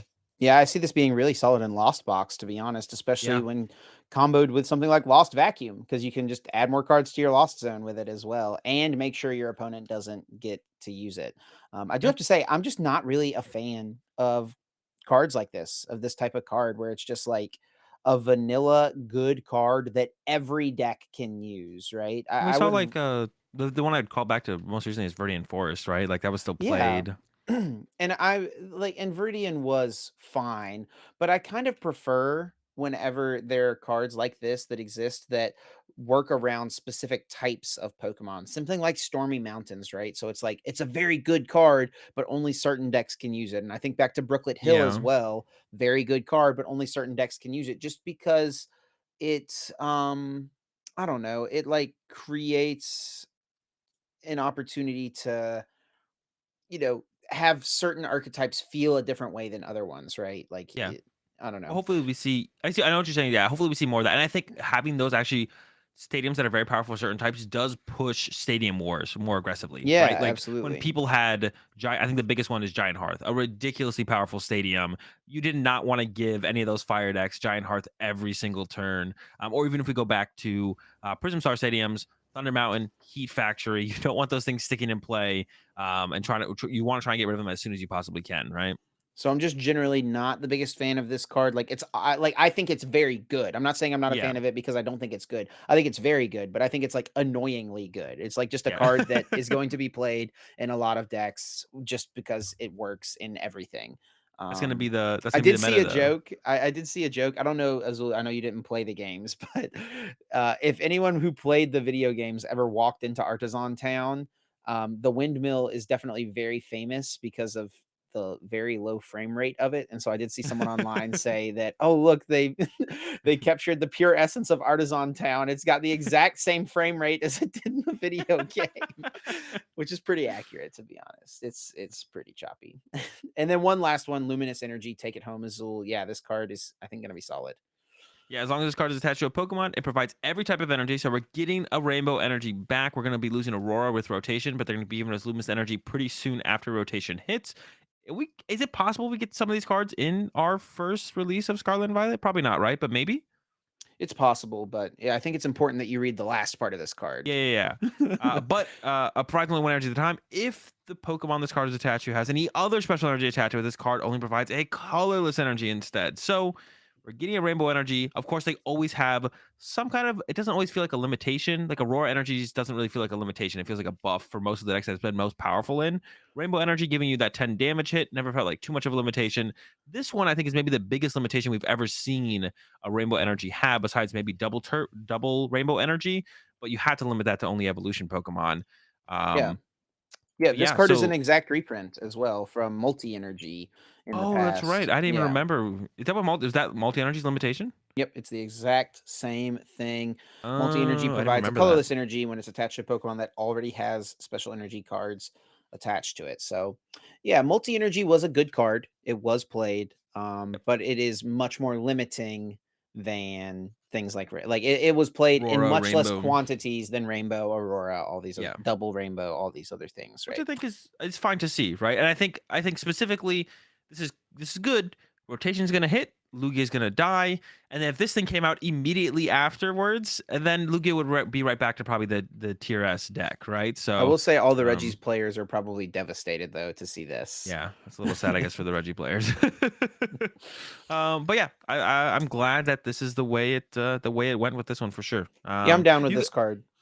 And I could still see this making a difference and making actually Reggie playable, to be honest, after this comes out, because you could play just instead of having to play like maybe two different attackers by playing like I don't know, nine basic energy, three different types to be able to attack with three specific Reggies. You get some of these involved and play like two of each energy, then all of a sudden you can be attacking with all of your Reggies again. So this could actually bring Reggies back, to be honest, and make it maybe just good enough. Yeah, and what do you think of that one new draw supporter for Reggie's, the one that like shuffles Pokemon back into your deck and then you draw Oh yeah, cards? that's pretty good too. Also, the Artisan Town, that's also really good for Reggie's. Reggie does not care if you're setting up. Reggie cares about setting up. So, yo, the Reggie buff in the second set of Scarlet and Violet is going to go away for a little while, but it'll be coming back soon.